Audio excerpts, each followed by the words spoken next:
Hey guys, tonight we step back into a world that feels impossibly distant, and yet in many ways uncomfortably close.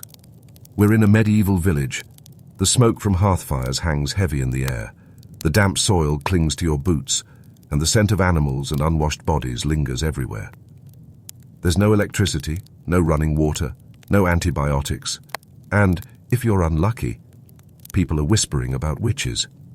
If you've ever felt out of step with your neighbors, or had someone eye you suspiciously, you can imagine how quickly that tension could spiral here. And the truth is, you probably won't survive this. So, before you get comfortable, take a moment to like the video and subscribe, but only if you genuinely enjoy what I do here. And as always, tell me in the comments where you're listening from and what time it is there right now. Now dim the lights, maybe turn on a fan for that soft background hum, and let's ease into tonight's journey together. It's the late 14th century in Central Europe, and you find yourself in a farming village not far from the Rhine River. Life here is dictated by rhythms of the land, when the wheat must be sown, when the sheep are shorn, when cider is brewed and ale barrels sealed. The village has perhaps 200 people, most of them poor peasants bound to the soil. Wooden houses are packed tightly together, their roofs thatched with straw, their interiors smoky from hearth fires that rarely extinguish. A family shares a single bed or maybe a straw mattress on the floor. Chickens come and go freely, scratching underfoot, sometimes even hopping onto the bed itself. You, the listener, might be a woman in your middle years, someone who knows a little about herbs, what to use for stomach cramps, which flowers might ease childbirth, which bitter teas can push out a fever. This knowledge isn't unusual. In fact, most village women knows a few such things. But when livestock sicken, or storms ruin a harvest, people begin to look sideways at anyone who seems to know too much. Day-to-day life in such a village is a careful balance of survival. In summer months, everyone works from sunrise to sunset. Children gather berries and firewood, women help in the fields as well as spinning, weaving and brewing. Men plough, sow and reap with iron-tipped tools that are precious and rarely replaced. By winter, much of life shrinks indoors. It's then that gossip has space to fester. The long nights are filled with stories, some about saints, some about devils, and increasingly, about witches. The medieval church has always preached against sorcery, but in the 14th century that teaching begins to sharpen. Learned theologians start to describe not just magic, but organized conspiracies of witches, people who supposedly meet at night to worship the devil, curse crops and spread plague. For peasants who see livestock die mysteriously or infants perish in their cradles, the explanations suddenly have a new focus. Someone among them must be to blame. Imagine it. You're drawing water from the communal well. It's cold, the bucket rope creaks, and your neighbor's eye lingers on you too long. Last week, you advised her to rub thyme on her child's chest for a cough. The child improved, but now another villager has lost 2 piglets, and the timing is enough to raise suspicions. The smallest oddity, your failure to attend Mass because you were bedridden with fever, your habit of wandering into the woods for herbs, even your lonely status as a widow, becomes evidence whispered in corners. This is the everyday reality of superstition, layered over scarcity. Medieval life is precarious enough without enemies, but when disease sweeps through or frost kills the barley, people look desperately for causes within their own community. You, the so-called witch, live one bad harvest away from becoming a scapegoat. The irony, of course, is that much of the knowledge accused women carried was practical and essential. Healing herbs were collected season by season, meadowsweet for pain, sage for digestion, tansy to help regulate menstrual cycles, though risky in larger doses. Women also shared charms and prayers, little rhymed verses murmured over the sick or whispered before travel. These weren't seen as sinister until the cultural winds shifted. What was once simply folk knowledge could suddenly be reinterpreted as diabolic. Church records from towns across Germany, France and Switzerland reveal the slow but steady spread of fear. In Strasbourg, for example, a series of sermons in the early 15th century urged congregants to watch for signs of devil worship. Priests warned of neighbors who could transform into animals, who stole milk from cows through spells, or who cursed children with the evil eye. Whether anyone actually witnessed such things was beside the point. The belief itself carried weight. Now imagine yourself at the market square on a Sunday. Farmers sell vegetables and cloth, while townsfolk exchange news. A local official announces new ordinances, stricter observance of fast days, new taxes for military levies, and slipped in, almost casually, warnings about sorcery. To you it may sound distant, like something that concerns towns and nobles more than a small village. But when such words filter into everyday gossip, they begin to color how neighbors interpret events. The tools of daily life are so limited that anything unusual stands out. A clay pot that cracks in the kiln, a loaf of bread that refuses to rise, milk that sours too quickly. To us, these seem like ordinary accidents, but to your neighbors, they can be omens. People remember who was present when misfortune struck, and memories have a way of bending to fit suspicion. Your daily work continues regardless. SS. At dawn, you stoke the fire and bake coarse bread from rye flour mixed with barley. You fetch water in heavy buckets. You card wool and spin it into yarn. You tend a small patch of herbs behind your cottage, careful to plant those that survive the damp soil. This is labor repeated so often it feels endless, and yet it is precisely these small tasks that keep families alive. Still, in a village of 200, privacy doesn't exist. Everyone knows when you argue with a neighbor, when you fail to give a customary greeting, when you sell eggs at a slightly higher price than last week. The tiniest deviation is remembered, and when fear grips the community, such memories become ammunition. The question lingers as winter sets in and nights grow long. When will simple misfortune transform into accusation? When will the herbs you gather be seen not as remedies, but as proof of a pact with forces darker than the church can name? Because in this fragile world, survival is never just about food and shelter. It's about whether your neighbors believe you belong, or whether they begin to believe you are something else entirely. The year turns and life in the village follows its pattern. Sowing, harvest, fasting days, feast days. You rise early, tend to animals, mend clothing, collect herbs, and go about the necessary tasks that keep hunger just barely at bay. Yet the murmur of suspicion doesn't vanish. In fact, it grows with the passing seasons.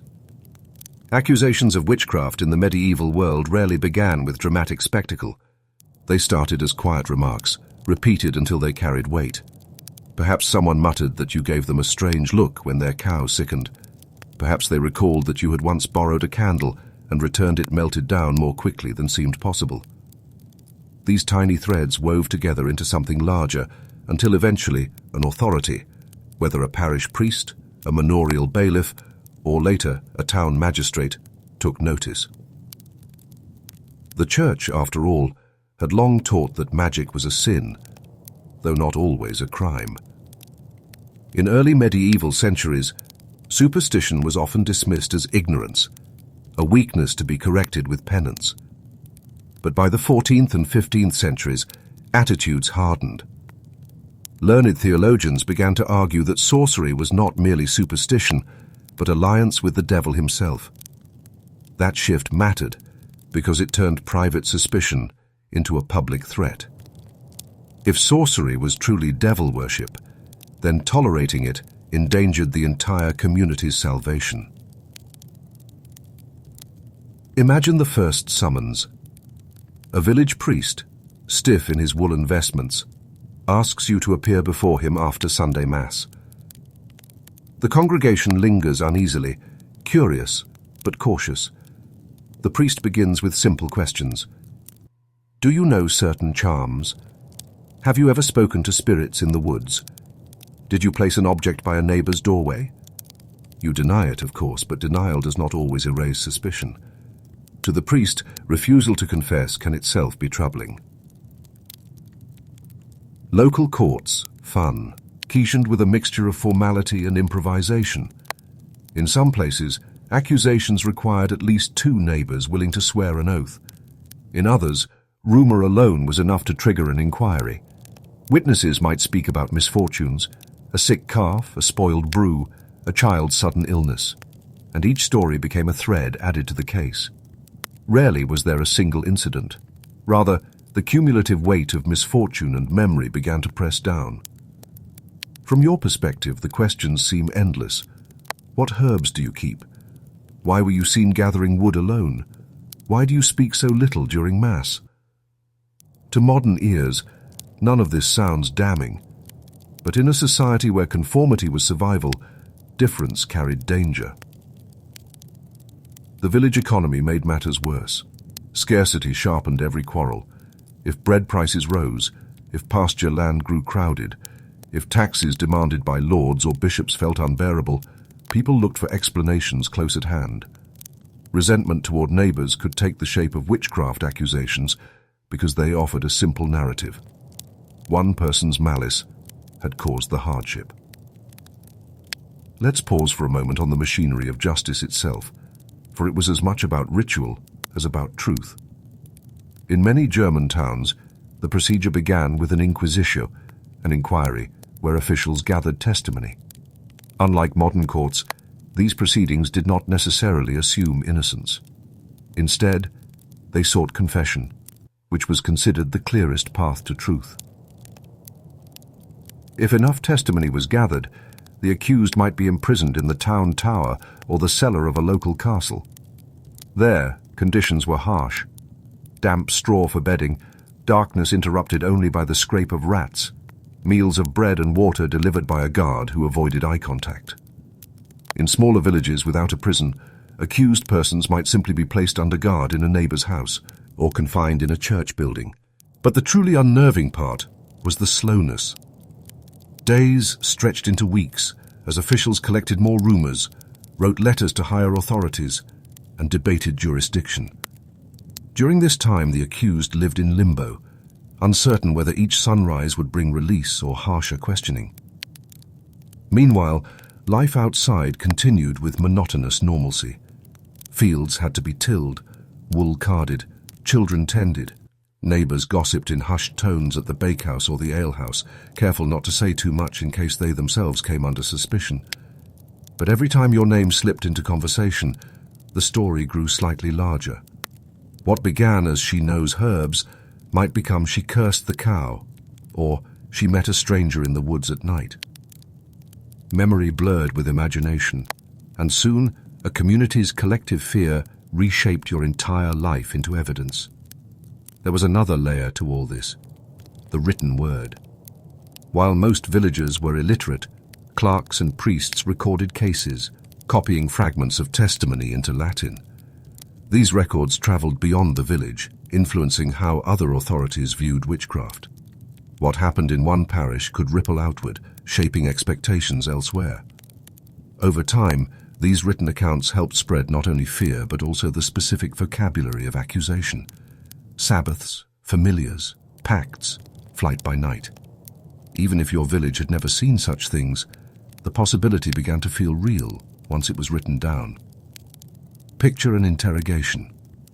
You are asked to place your hand on a relic of a saint and swear truth. The official questions are methodical.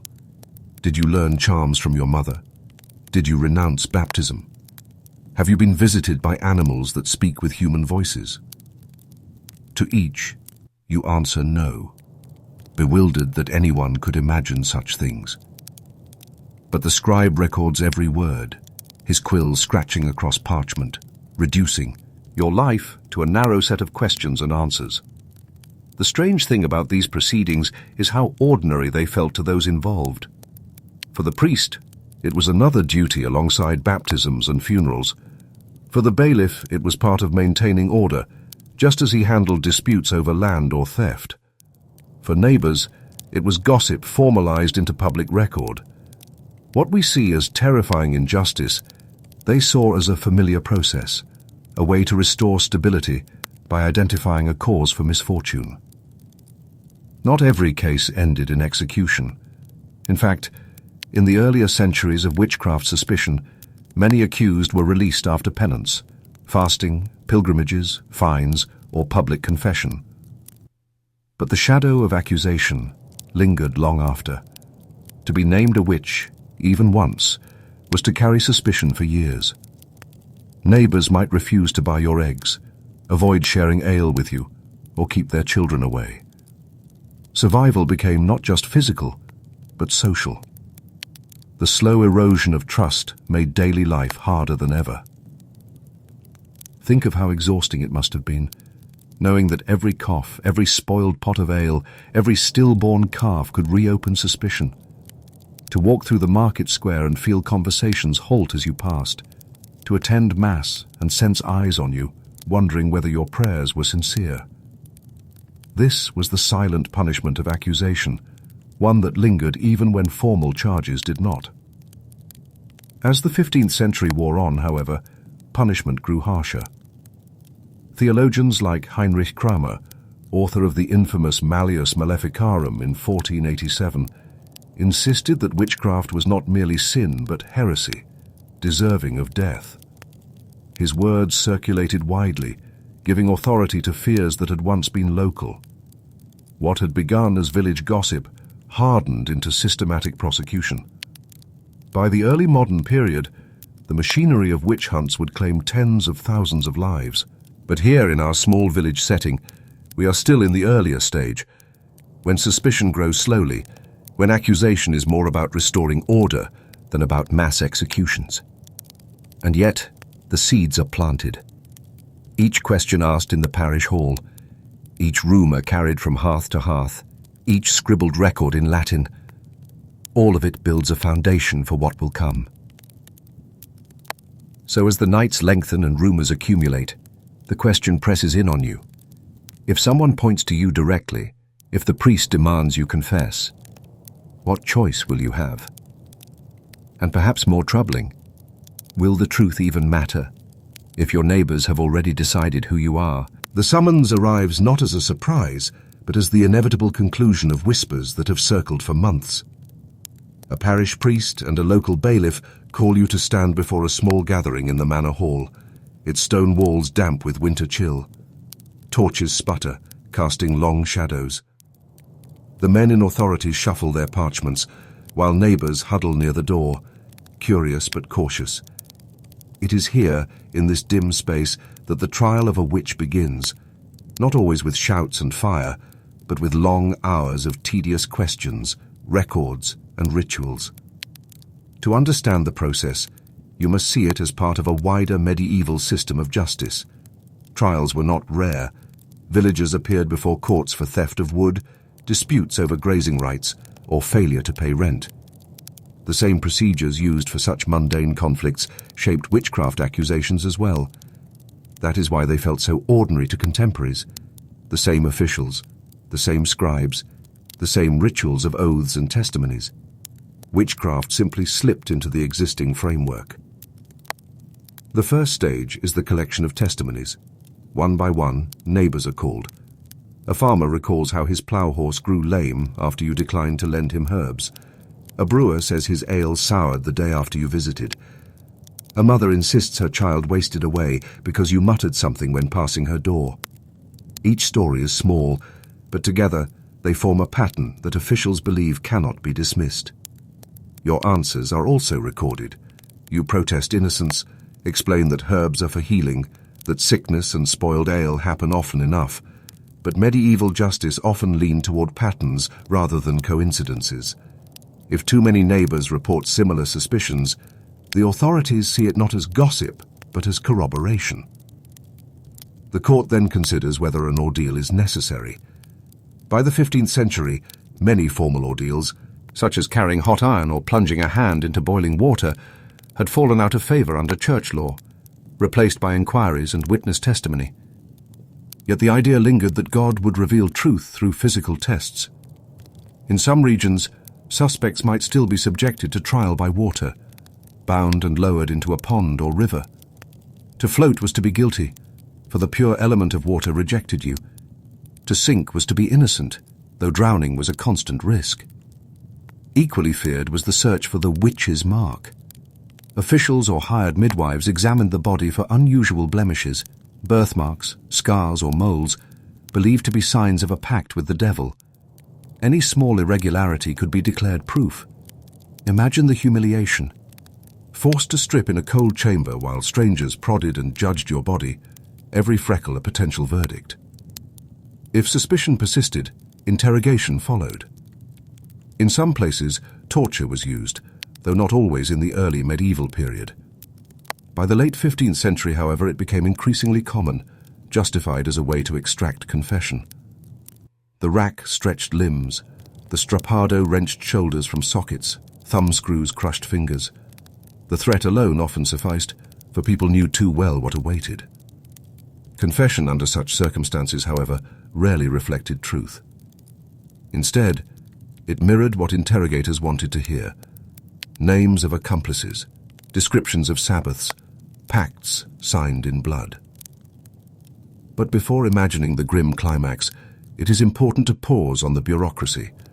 For medieval trials were not constant violence, but long interludes of paperwork, waiting, and procedure. Clerks wrote depositions in Latin, copying them carefully into registers. Letters might be sent to bishops or higher courts asking for guidance. Witnesses were summoned again, sometimes traveling miles to repeat testimony. The accused might sigh. Tea for weeks in confinement, subsisting on coarse bread, listening to the scrape of rats and the tolling of church bells outside. Daily life intruded even into trials. Judges left proceedings to attend feasts or manage estates. Trials paused during holy days.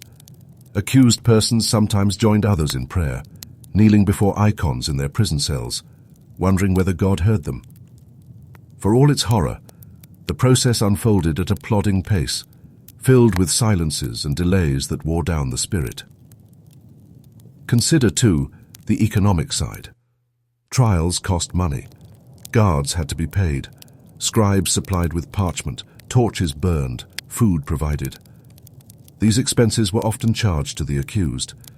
If you were convicted, your family might be required to repay the court for the cost of keeping you alive until sentence. Even if you survived, the debt could ruin your household, leaving children to beg or neighbors to absorb what little you had owned. Meanwhile, the community watched. Rumors spread more quickly than parchment. Villagers speculated on whether you would confess, whether the priest would excommunicate you, whether punishment would be mild or severe. Markets buzzed with talk of witchcraft. Children listened wide-eyed to parents repeating fragments of testimony.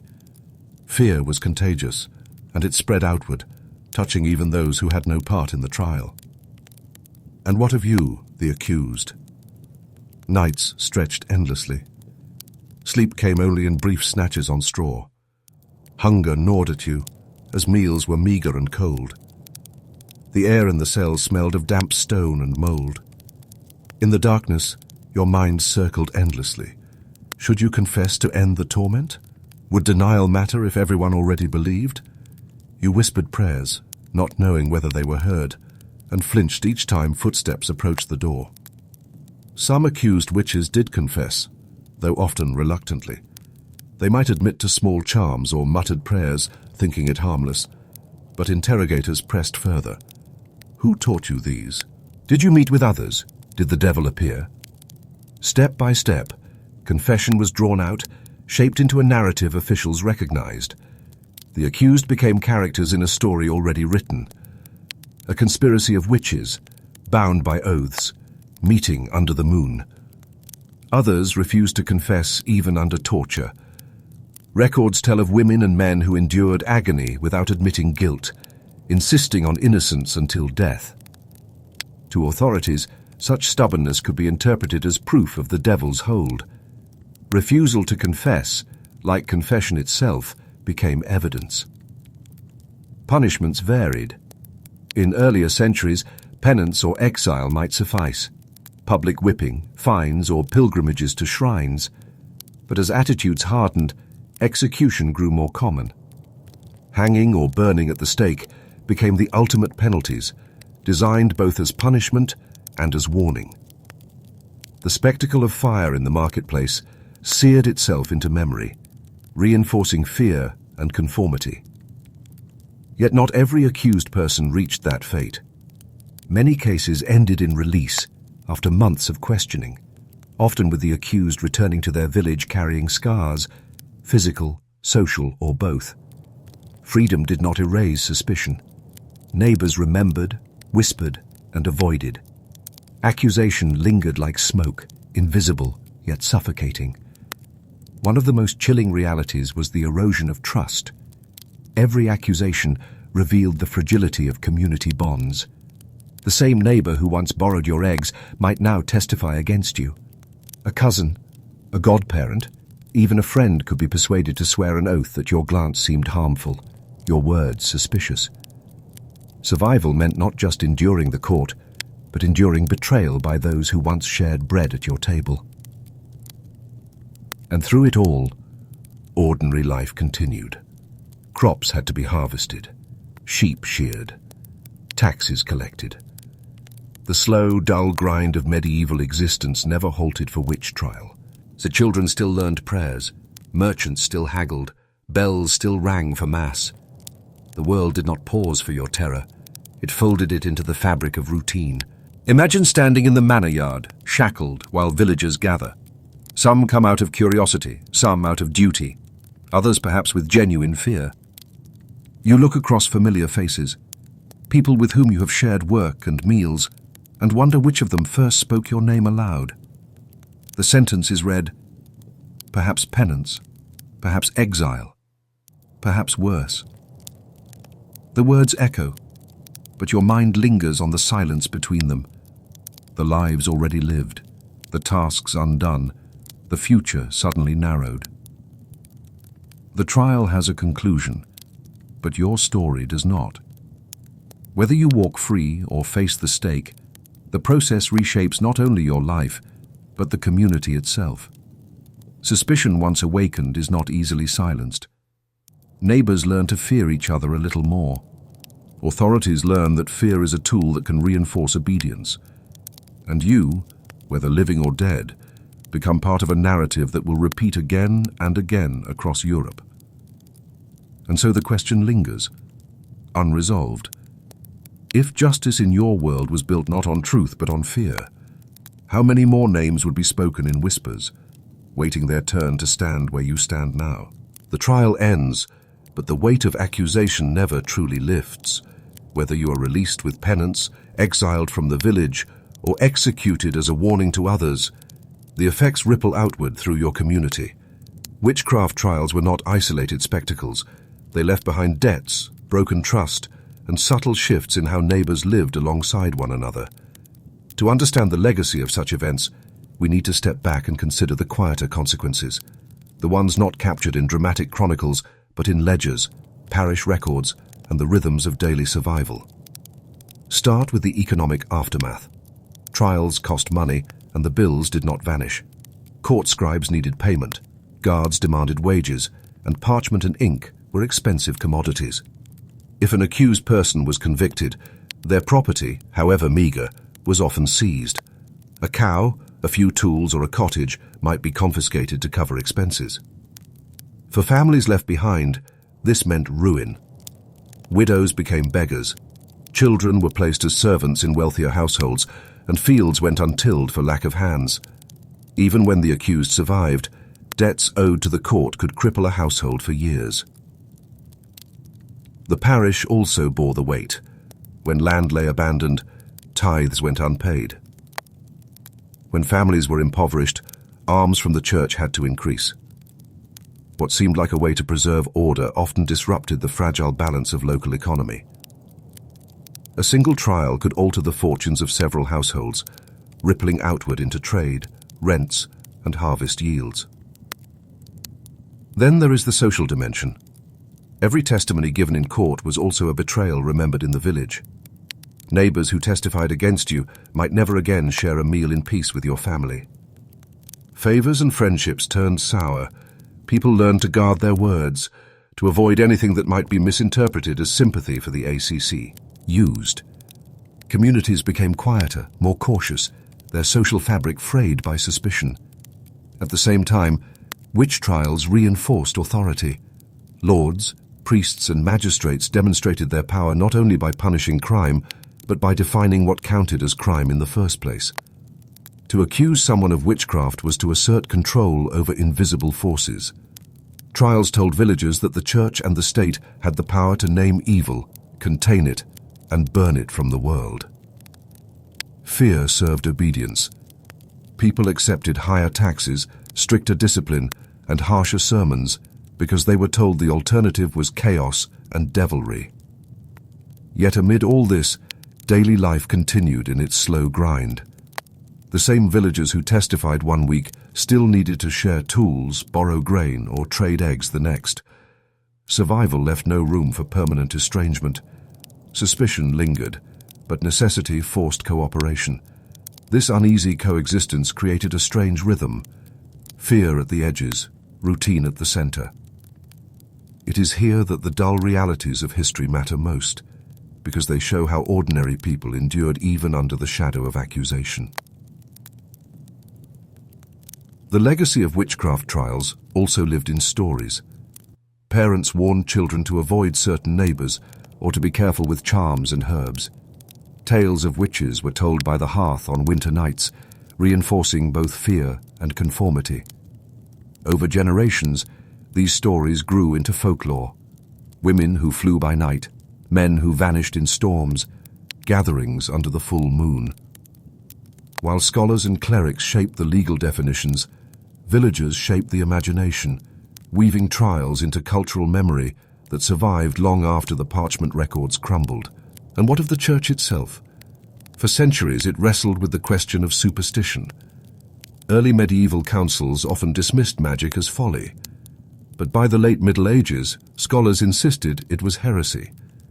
This shift reflected deeper anxieties: the Black Death, the 100 Years' War, the Great Schism within the papacy. In times of crisis, defining enemies gave people a sense of order. Witchcraft became a category that explained the inexplicable, a way to frame misfortune as a moral failing within the community rather than as random chance or natural disaster. The paradox is striking. In pursuing witches, communities sought stability, yet often destabilized themselves further. Crops still failed, plagues still came, livestock still sickened. Eliminating a supposed witch never eliminated hardship. Instead, it confirmed the idea that vigilance must continue, that someone else might be guilty next time. Fear became self-perpetuating, and trust never fully recovered. Imagine for a moment the children growing up in such a village. They see neighbors accused and punished. They hear their parents whisper names at the hearth. They learn early to measure their words, to avoid looking strange, to attend mass without fail. They grow cautious in how they speak of herbs, weather, or dreams. And when they come of age, they carry that caution into their own households. In this way, the memory of witch trials shaped not only individuals, but entire generations. By the late 15th century, the climate grew harsher still. Manuals like Heinrich Kramer's Malleus Maleficarum spread across Europe, teaching judges and priests that witches were part of a vast, diabolic conspiracy. What had once been local suspicion became framed as global threat. From small villages to large cities, accusations multiplied, and trials grew more lethal.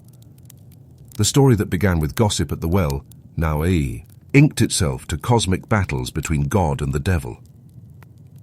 Yet even as hysteria grew, not everyone agreed. Some scholars and officials doubted. In the early 15th century, the University of Paris condemned certain exaggerations about witches, warning against credulity. In some dioceses, bishops urged restraint, preferring to treat superstition as ignorance rather than heresy. The historical record shows debate, hesitation, even skepticism, though it was often drowned out by louder voices demanding blood. Looking back now, it is easy to see the trials as cruelty and folly. But to the villagers who lived through them, they were part of the fabric of existence, woven together with harvest schedules, holy days, and market disputes. That ordinariness is perhaps the most unsettling truth. The machinery of accusation did not stand apart from daily life. It was embedded within it. Fear, coexisted with bread baking, with wool spinning, with prayers, at dawn. And so, the legacy of being a witch in medieval Europe is not just about flames or executions. It is about the long, slow corrosion of trust, the debts recorded in manorial ledgers, the empty chair at a table after a neighbor was exiled, the stories whispered to children by firelight. These are the quieter marks left behind, invisible yet enduring. When you think of it this way, the question is not only why witches were persecuted, but how entire communities accepted it as normal, how fear slipped into ordinary rhythms, how authority used it to reinforce obedience, how suspicion became part of survival. The lessons echo far beyond the Middle Ages, reminding us how fragile trust can be when scarcity, rumor, and authority converge. So the first story closes not with fire and spectacle, but with silence. The silence of a village resuming its work, the silence of neighbors avoiding each other's eyes, the silence of records, stored in damp archives waiting centuries to be read again. And in that silence lingers a question that still unsettles. If ordinary people could believe such things then, what fears today shape our own communities without us even noticing? The story we have just followed unfolded along the Rhine, where suspicion and theology combined to create the outlines of persecution. But England, across the Channel, developed its own version of the same fears. The setting was different. Manorial courts rather than inquisitorial tribunals, common law instead of ecclesiastical inquiry. Yet the lived experience for villagers often carried the same unease. Here too, a bad harvest or a dying cow could be enough to place someone under suspicion. It is the late 14th century, and you are in a small English village in Norfolk. The sea is not far, and the air carries dampness from the fens.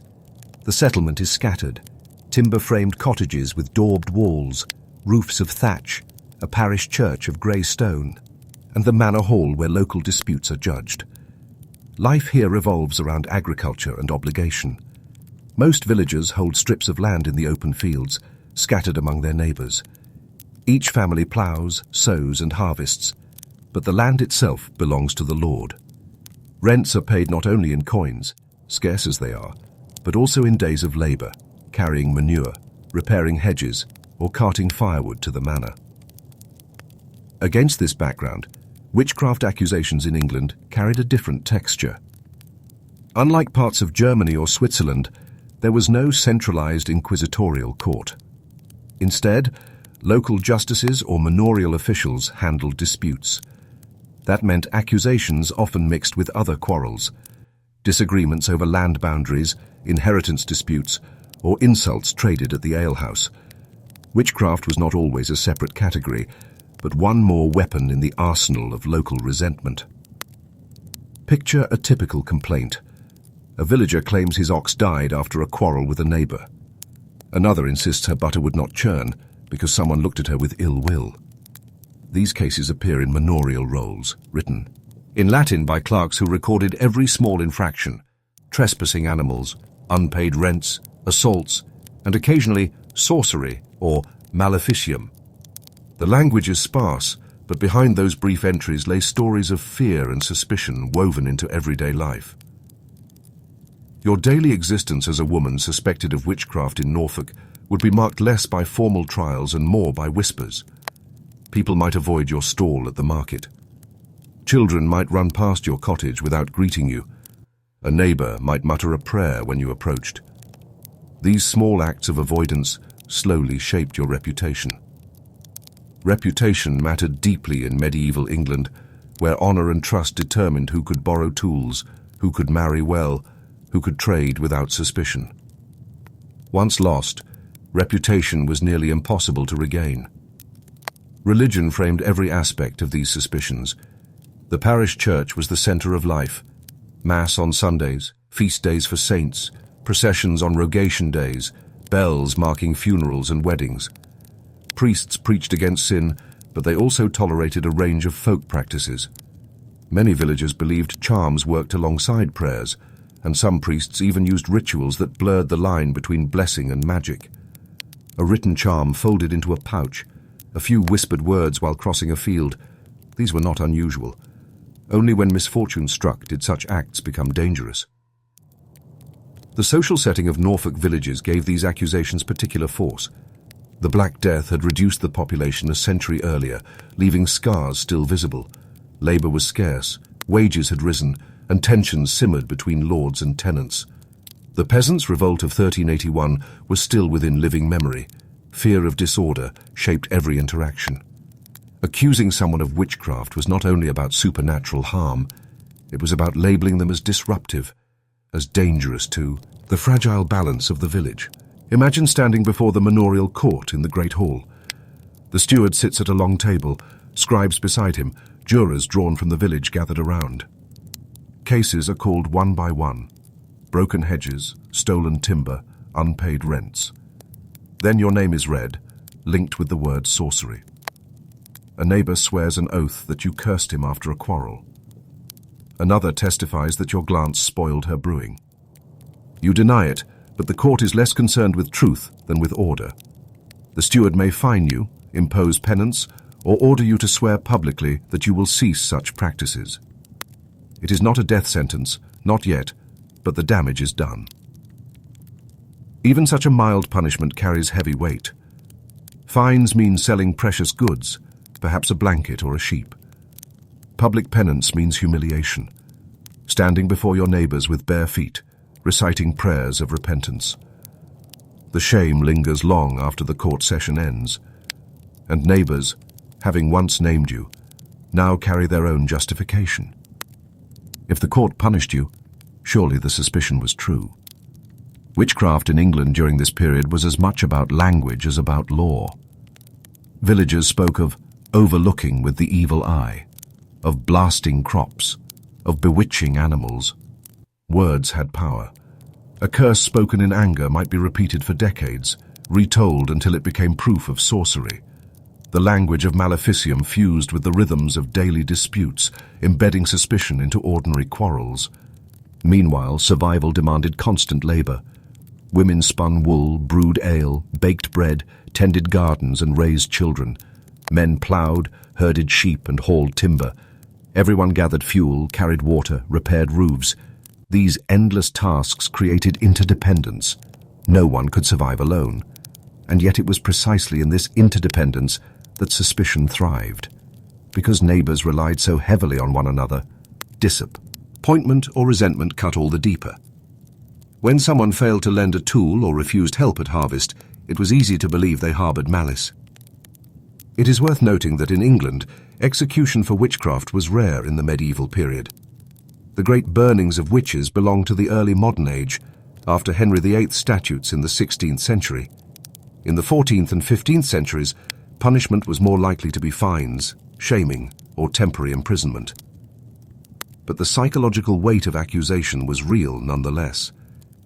To be called a witch was to be marked, to lose trust, to see every misfortune traced back to your doorstep. The seasons continued their rhythm regardless. In spring, villagers gathered for ploughing, sharing oxen, and shouting encouragement as wooden ploughs cut through damp soil. In summer, they weeded fields, gathered hay, and sheared sheep. In autumn, the harvest consumed every hand, cutting grain with sickles, binding sheaves, stacking stooks. Winter brought slaughtering, salting meat, mending tools, and long nights by the hearth. Through it all, suspicion ebbed and flowed. Some months it faded into the background. Other months it flared again, sparked by illness or quarrels. The church calendar layered itself over this cycle. Lent, Easter, Pentecost, Advent. Holy days brought processions, prayers and feasting, but also sermons that warned against sin. Priests reminded congregants that the devil prowled, that sin could open doors to evil. Listeners carried those words back to their cottages, where they mixed with folk tales and gossip. The line between sermon and story blurred, feeding the imagination of a community always alert for hidden dangers. And so your life as a suspected witch in medieval England was not marked by spectacular trials, but by slow erosion. Each season brought labor, each labor brought interaction, and each interaction risked suspicion. You lived under the gaze of neighbors who might one day carry a complaint to the manor court. You lived under the authority of priests who preached against sin but tolerated charms until they seemed too dangerous. You lived under the memory of plague, revolt, and famine, which made everyone anxious for explanations. The question that lingered was not whether you would be burned, few were at this time, but whether you would ever escape the shadow of suspicion. Could you mend your reputation? Could you trade honestly again? Could your children marry without the taint of your name? Or would every spoiled batch of ale, every dead sheep, every feverish child reopen the question of your guilt? If you lived in an English village in the late 14th or 15th century, you might never see your own name in writing. Most peasants could not read, and documents circulated only among clerks, priests, and stewards. Yet your life was, in its way, continuously written down. The manorial rolls kept by scribes recorded every fine, every rent, every trespass, every quarrel. Even if you never held a quill, the ink held you. The manor court was the central stage for this writing. Every few weeks or months, the steward, representing the lord, summoned the tenants to the great hall. The court was not grand, its benches were rough, its hearth smoky, but its clerks, trained to write in Latin, made it permanent. They sat at a small table, their reed pens scratching across parchment. Each case was summarized in brief formula. Item: Alice was immersed 3D for brewing bad ale. Or, item: John is in mercy for allowing his pigs into the meadow. Short phrases, standardized abbreviations and numbers. This was the language of the roll. Into these lines sometimes crept the word sortilegium, sorcery, or maleficium, evil-doing. They appear not often, but enough to show that villagers carried such cases into the court. The entry might be as terse as Agnes accused of maleficium against the cattle of William. No detail, no narrative, just a fine or dismissal. But behind that single line was a quarrel that had boiled through the village, whispers in the fields, tension in the alehouse. The roll turned living suspicion into enduring record. Why does this matter? Because once written down, suspicion lingered. Villagers might forget, but the roll preserved. When the steward or jurors read back previous years, names and accusations resurfaced. Even if dismissed, they left a trace. To be written as a suspect was to be remembered as a suspect. In a world where memory and reputation were everything, this ink was heavy. The machinery of record-keeping extended beyond the manor. Ecclesiastical courts, run by bishops and archdeacons, also documented cases. These courts handled sins: fornication, adultery, slander, heresy, and occasionally sorcery. Their records were more verbose than manorial rolls because confession and testimony mattered more. A priest might copy down whole exchanges, questions and answers, penances assigned. From these documents, we learn not only that suspicion existed, but how it was voiced. Parishioners described charms, curses, and whispered threats in their own words, though filtered through the Latin of clerks. For example, one woman in 15th century England confessed to using a written charm against toothache, the words of a gospel copied on a scrap of parchment, worn in a pouch around the neck. The court did not punish harshly, only required her to promise not to use such charms again. Yet by writing it down, the court fixed it as deviant. What had been an ordinary act, blending prayer with folk remedy, became a matter of record. You can imagine how a village's identity was shaped by such bureaucratic acts. Perhaps you quarreled with a neighbor, and in anger muttered that his cow would never give milk again.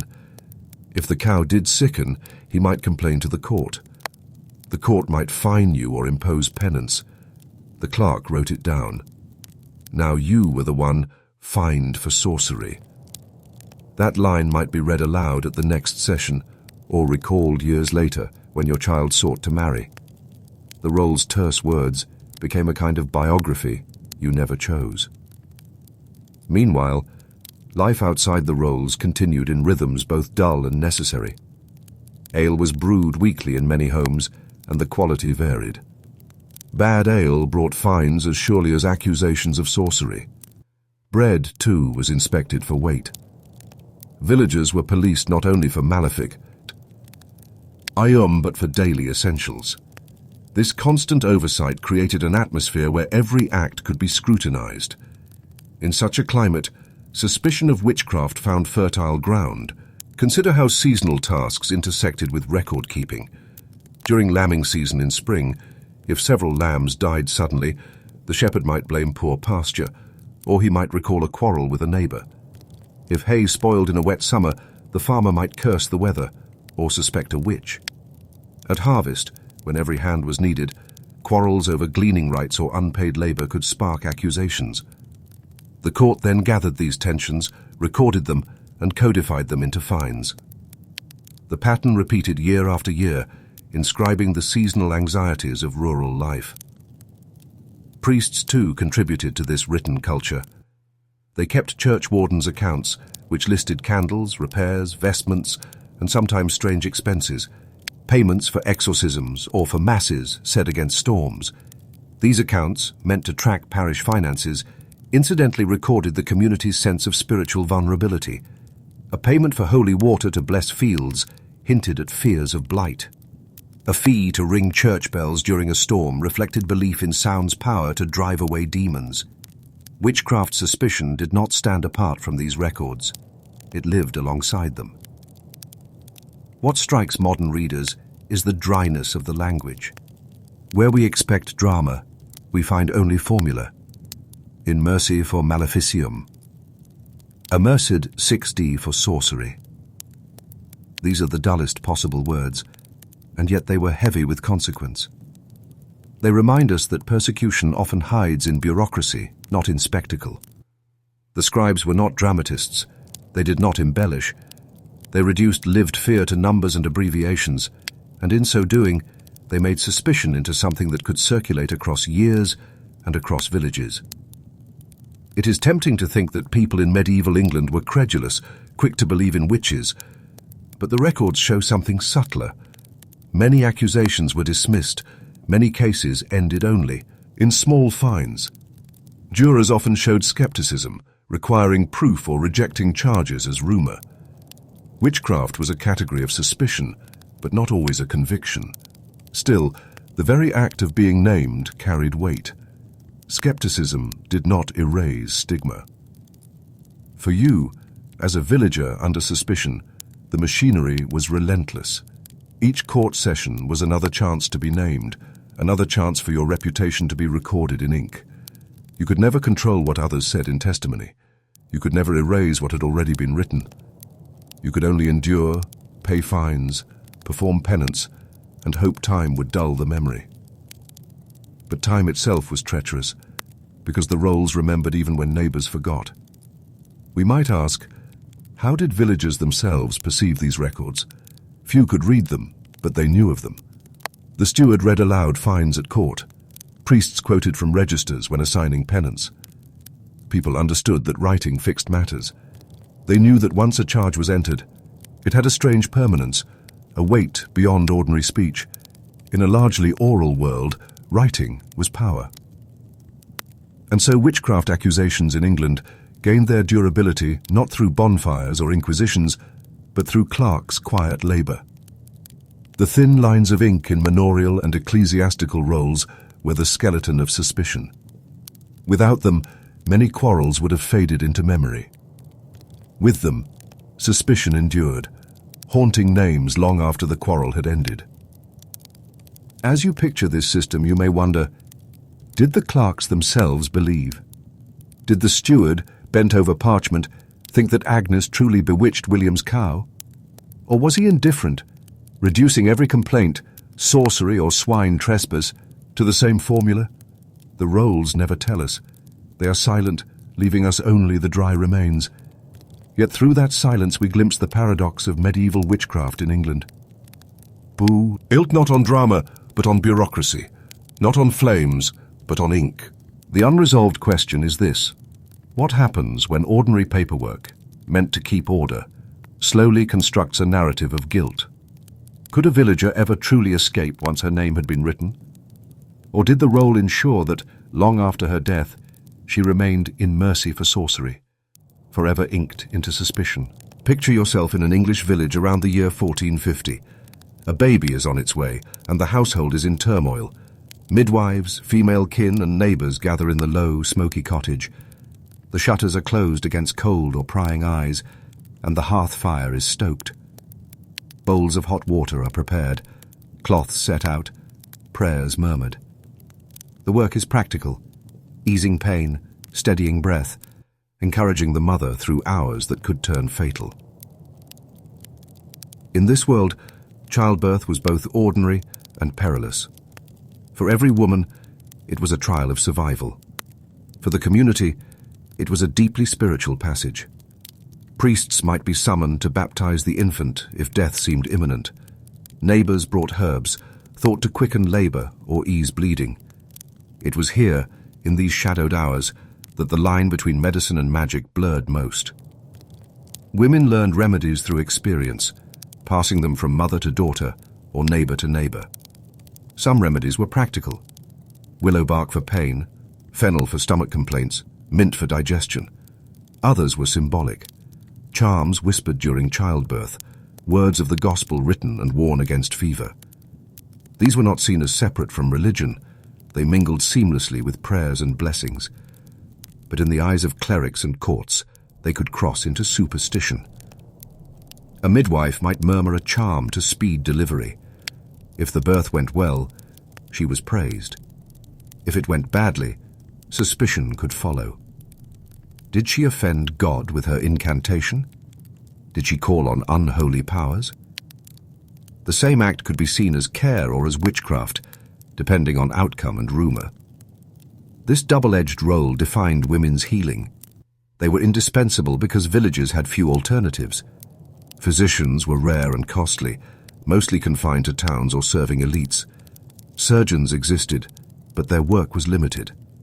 For ordinary villagers, the healer WWs, as almost always a woman, an older neighbor, a relative, someone known for her herbs or experience. Her reputation grew not from training, but from practice. Yet reputation was fragile. Healing worked until it failed. If a patient died, families might remember the charm, the bitter-tasting potion, the odd ritual. In grief, they could recast help as harm. A healing word could become an accusation of maleficium. Courts preserved traces of this shift. In one case from 15th century Essex, a woman was accused of using charms both to cure and to curse. Testimony blurred the line. Some said she healed cattle. Others said she caused illness. Both claims lived side by side in the same record. The ambiguity ran deeper in women's role as midwives. They not only delivered babies, but were also witnesses of legitimacy. Midwives were sometimes called to testify in ecclesiastical courts about whether a child had been born alive or whether a woman had confessed at the moment of death. Their authority was recognized, but it was also distrusted. Clerics worried about their use of charms, their intimate access to women's bodies, their knowledge of fertility. One medieval bishop's manual warned priests to question midwives carefully, to ensure they were not relying on sorceries during childbirth. Yet priests also relied on them. The paradox was clear. Midwives were necessary, but feared. Their work sat on the knife's edge of suspicion. Outside childbirth, everyday healing carried the same risks. Consider a simple wound. A cut might be treated with a poultice of herbs, comfrey to knit bone, plantain to draw out infection. Many such remedies were effective, grounded in centuries of observation, but often they were accompanied by words spoken aloud, invoking saints or biblical verses. For villagers, there was no contradiction. Prayer strengthened medicine. For clerics, however, the words risked slipping into incantation. If a formula invoked not God but unknown forces, it could be labeled sorcery. The records show repeated concern with written charms. A scrap of parchment bearing the pater noster, or the names of the three kings worn around the neck was common. To us it may look like harmless devotion, but church courts saw danger in treating words as physical medicine. The power belonged to God, they argued, not to the letters themselves.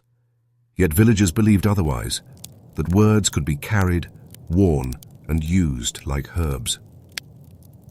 The tension extended into livestock care. Cattle and sheep were central to survival, and their illnesses were devastating. Women often supplied remedies, herbs mixed into fodder, charms whispered over barns, holy water sprinkled on sick animals. If the herd recovered, the healer's reputation grew. If it worsened, suspicion deepened. One 15th century record from Suffolk notes a woman accused of cursing cattle after giving a potion that failed. Her role as healer and suspected witch were one and the same, seen differently depending on outcome. We must remember that most of these women were not outsiders. They were part of the community, mothers, wives, neighbors. Accusations did not mark them as utterly alien. Instead, suspicion was woven into ordinary ties.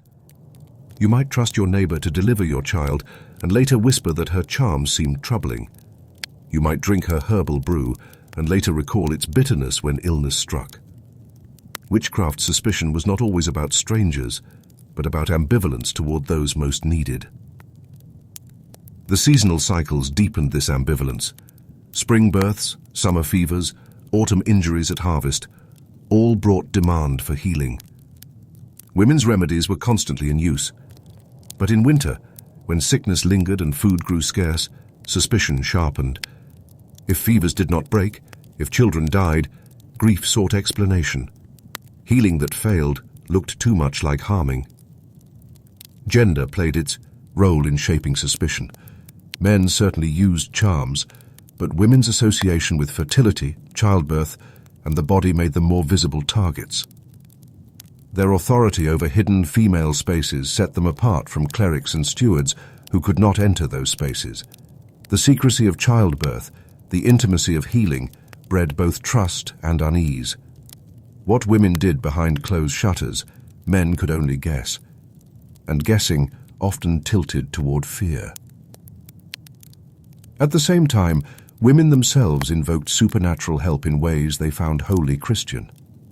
They prayed to saints for intercession, invoked the Virgin Mary during childbirth, sprinkled holy water in sick rooms. To them, healing was an extension of devotion. But the dividing line, when prayer became charm, when blessing became incantation, was never fixed. It shifted with perception, outcome, and rumor. The dull but crucial detail is that courts preserved this shifting line in writing.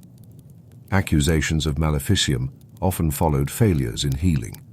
Success was seldom written down, but failure was. This bias in record-keeping magnified suspicion. We see more cases of harmful witchcraft than of helpful healing, not necessarily because harm was more common, but because it was more recorded. The archive itself tilts the story. Imagine how it felt, as a healer, to live under that shadow. Each cure was both protection and risk. Each birth could cement your reputation, or undo it. Each neighbor's gratitude could turn to blame, with a single death. The knowledge you pass down to your daughter might one day mark her as suspect. Yet without you, the village could not survive its wounds, its fevers, its childbirths. This uneasy overlap between healing and witchcraft shaped English suspicion through the late medieval centuries. It was less spectacular than the great hunts of the 16th and 17th centuries, but no less significant. It taught communities to view women's remedies as double-edged, and it left in the records a pattern. Healer and witch, praise and suspicion, bound together. And here lies the unresolved tension. Could a woman ever be only a healer, never a suspected witch? Or did the very act of wielding knowledge, herbs, charms, words, ensure that suspicion always shadowed her work? By the close of the 15th century, England had lived with witchcraft suspicion for generations. Villages had whispered, courts had judged, and healers had walked their fine line between service and danger.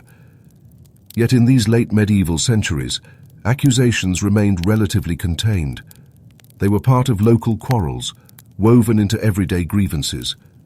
They did not yet spiral into the mass executions that would mark later centuries on the continent.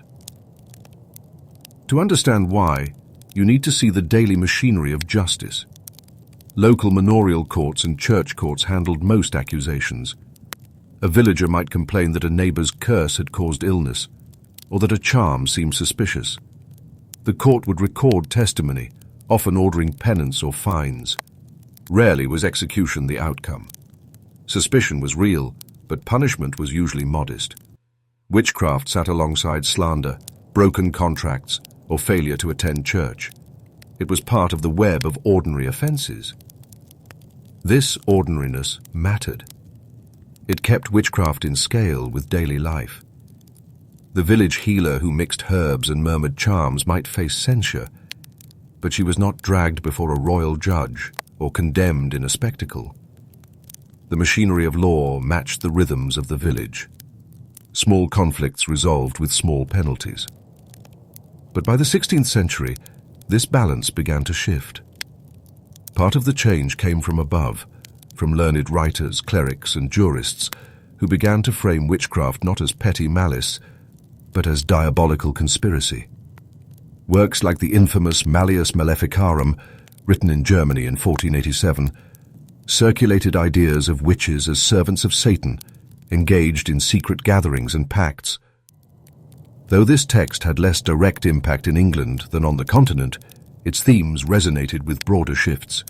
A growing sense that witchcraft was not merely neighborly mischief, but cosmic rebellion. At this time, the Reformation unsettled England's religious fabric. Old rituals, saints' shrines, and charms that once seemed pious were now condemned as superstition. Healing practices that had blended prayer, relics, and herbs lost their protective frame. A charm invoking the Virgin might once have been considered holy. After Reform, it could look dangerously like sorcery. The line between devotion and witchcraft narrowed, leaving less room for ambiguity. Parish life felt this shift directly. The destruction of shrines and banning of relics stripped communities of old protective practices. Where once a villager might have sought help from a local saint's well, now that avenue was gone. In the absence of sanctioned protections, suspicion turned more easily toward individuals. If misfortune struck, the cause could not be sought at the shrine. It was sought among neighbors. The framework of suspicion intensified. The printing press amplified these changes. Pamphlets and ballads spread stories of witches, shaping popular imagination. While earlier suspicion had been local, rooted in gossip, print carried narratives across counties. A single trial could become widely known, its details fixed in text rather than rumor. Villagers began to picture witches not only through their own quarrels, but through stories consumed in print culture. Still, England remained distinctive compared to parts of Germany or Switzerland, where mass hunts erupted. English law required jury trials in secular courts for serious witchcraft cases, which created procedural hurdles. Large-scale hunts were rare. Instead, England saw waves of localized intensity, with clusters of accusations rising in certain decades, especially under the pressures of war, famine, or plague. But the seeds of those later outbreaks lay in the late medieval foundations. The healer-suspect dynamic, the fragile trust in midwives, the court records of maleficium, all established patterns that early modern hunts would expand. The suspicion of women's knowledge, the association of charms with dangerous magic, the recording of failures as evidence of harm, these carried forward. We can track continuity in the language itself. In 14th and 15th century records, accusations spoke of sorcery, or enchantments. By the 16th, the word witch became more prominent, carrying sharper associations of diabolical power. Language condensed diffuse fears into a figure more starkly imagined. The neighbor who once seemed merely troublesome could now be cast as a satanic witch. This sharpening did not erase older realities. Even in the height of 17th century trials, accusations often began with the same petty quarrels, spoiled butter, sick cows, sudden illness. The mundane routes endured. What changed was the framework. Courts and clergy now interpreted these misfortunes through a cosmic lens, not just a local one. Let's pause to notice the ordinary fabric that held these changes. Most villagers still lived their days in cycles of planting, harvest, and holy days. They still relied on women's remedies, still muttered protective prayers, still marked thresholds with chalk or iron. These practices endured beneath official shifts. Suspicion sharpened at moments of crisis, but did not dominate daily life. Even in the age of witch hunts, most healing remained unremarkable, unrecorded, quietly practiced. This brings us to an important reflection. Suspicion was not constant. It ebbed and flowed, shaped by context. In years of good harvest, trust was stronger. In famine years, suspicion thickened. After a child's death, grief opened space for accusation. In times of plenty, the same healer might be praised. Witchcraft was not a permanent label. It was a possibility that could flare into accusation under strain. For England, the late medieval period offered a long apprenticeship in these dynamics. Villages practiced suspicion, courts recorded it, healers endured it. By the 16th century, when religious upheaval and print culture widened the scope, the habits were already there. The stage was set for larger hunts, though England's scale never matched the continent's extremes. And so, looking back, we see both continuity and transformation.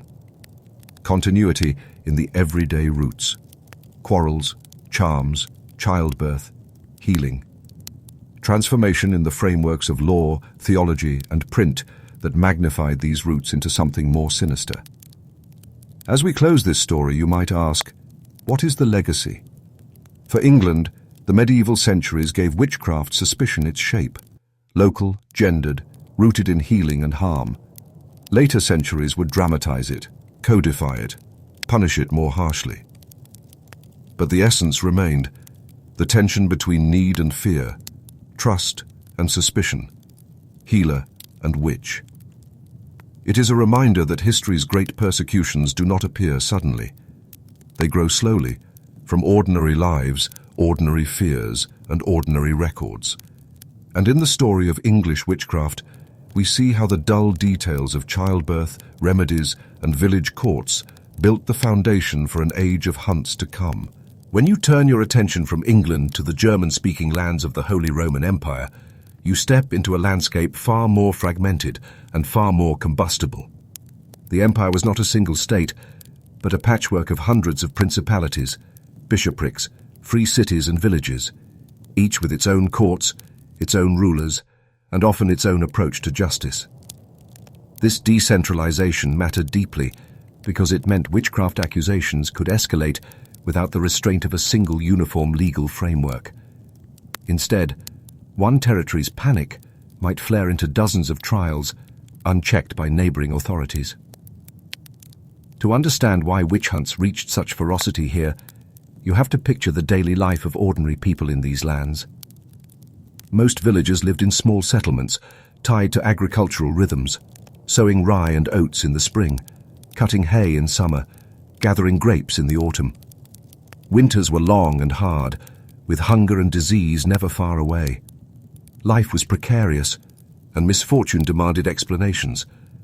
When crops failed or children sickened, people sought causes. In a world of fragile survival, witchcraft became a ready answer. But unlike in England, these suspicions unfolded within a different judicial and religious context. In many German territories, secular courts handled witchcraft with broad latitude. Torture was legally permitted under certain conditions, and confessions extracted by such means could implicate others, creating chains of accusations.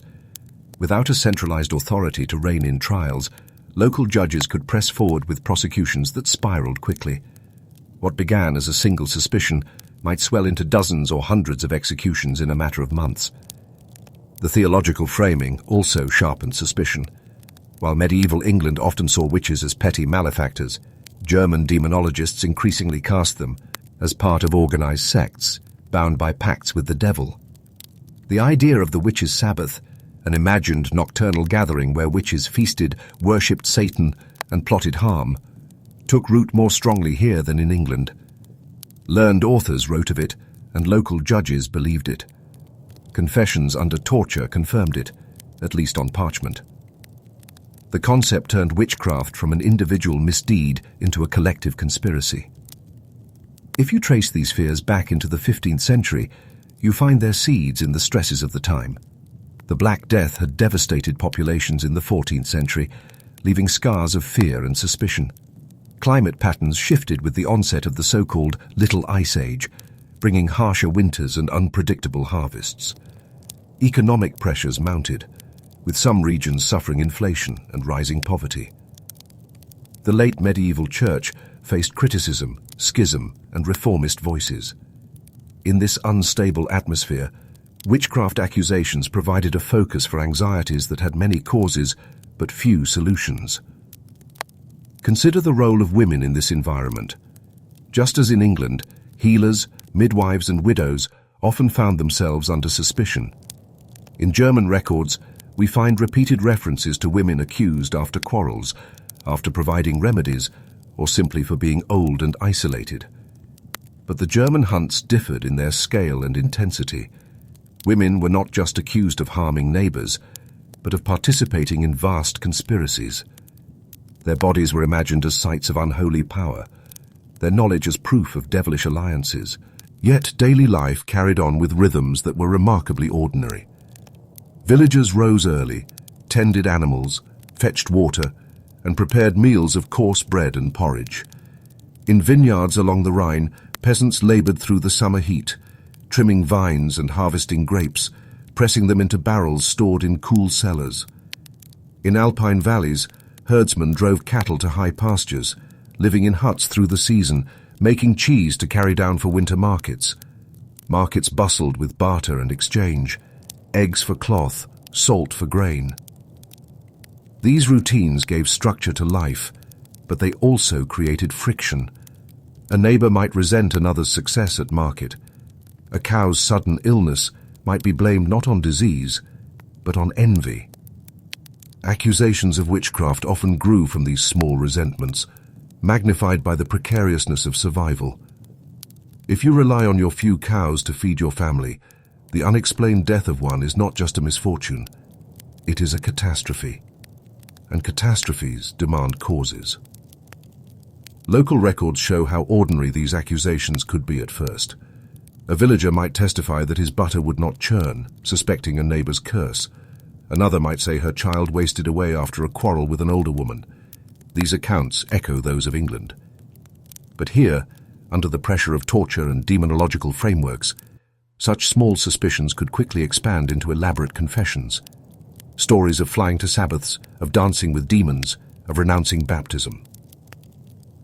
It is important to note that these confessions were not spontaneous tales from villagers' imaginations. They were often shaped by leading questions, by patterns drawn from demonological treatises, by judges who already knew what they expected to hear. A villager accused of spoiling milk might, under duress, end up describing a midnight gathering in the woods, because that was what the interrogator demanded. The learned and the local intertwined, daily grievances reinterpreted through elite theories, producing records that both terrified and justified further trials. The cultural fabric of these regions reinforced suspicion. Folklore abounded with stories of night riders, weather charmers, and spirits who haunted fields and forests. Seasonal festivals, with their masks and fires, carried echoes of older beliefs in powers beyond human control. The Church had long attempted to suppress such practices, condemning them as superstition. But they endured, woven into peasant life. When suspicion turned toward witches, these older stories gave familiar images, flying through the night, casting spells on storms, consorting with spirits. We must also see the role of community surveillance. Villages were tight-knit, with little privacy. Everyone knew who fetched water when, who failed to attend mass, who quarreled at market. This scrutiny meant that deviations, odd behavior, muttered words, secretive actions were easily noticed and remembered. When suspicion arose, these details could be marshalled into evidence. A woman who mumbled while stirring a pot, a man who avoided the tavern, a neighbour who spoke sharply after being refused help. Such fragments could be reinterpreted as signs of witchcraft. By the later 15th century, some of the earliest large witch trials in German lands began. In towns like Basel, Trier, and Würzburg, accusations multiplied. Records speak of dozens executed in a single wave, their confessions confirming the fears of collective plots. These were not yet the largest hunts that would come in the 16th and 17th centuries, but the pattern was set. Unlike England, where accusations remained small-scale, the German territories developed a precedent for expansive prosecutions. The ordinary villager could not have foreseen this shift. For most, life continued as it always had, planting, harvesting, attending mass, enduring winters. But the possibility of accusation lingered more sharply than elsewhere. The wrong quarrel, the wrong sickness, the wrong word could trigger a process that might end not with a fine but with execution. Survival depended not only on the land and weather, but on the fragile goodwill of neighbours and the suspicions of judges. And here lies the unsettling thought.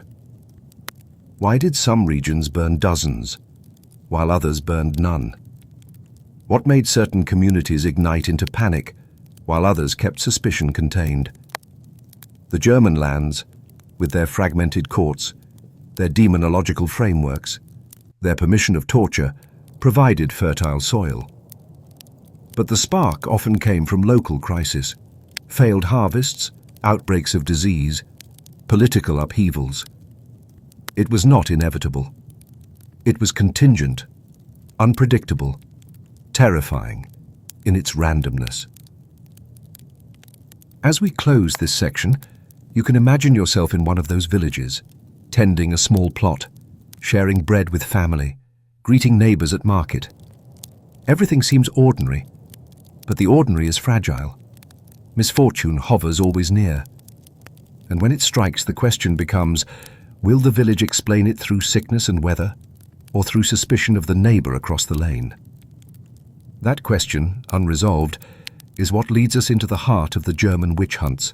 When we shift from the broad landscape of German village life to the mechanics of actual trials, the pattern becomes clearer and more unsettling.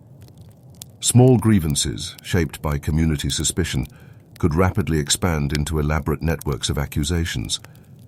And once the judicial machinery began to move, it often could not be stopped. Take the case of Trier, in the late 16th century, one of the most notorious centres of witch persecution in Europe. At first, the accusations there were like those anywhere else: complaints about spoiled wine, failed harvests, sudden sicknesses. But the trials, once underway, quickly engulfed entire communities. Local courts, empowered to use torture, elicited confessions that named accomplices. Those accomplices, in turn, were arrested and interrogated. Within a few years, hundreds were executed. Entire villages were said to have been left depopulated. The process followed a grim rhythm. An accusation began with testimony. A villager claimed harm had befallen them through witchcraft. The suspect was arrested, questioned, and, if the suspicion seemed credible enough, subjected to torture. Methods varied. Strappado, where the accused was hoisted by the arms tied behind the back; thumbscrews; sleep deprivation, or binding with cords until circulation was cut off. Under such conditions, most confessed, but a confession was rarely enough. Judges wanted names of accomplices, evidence of the larger conspiracy. So the accused, desperate to end the pain, would name neighbours.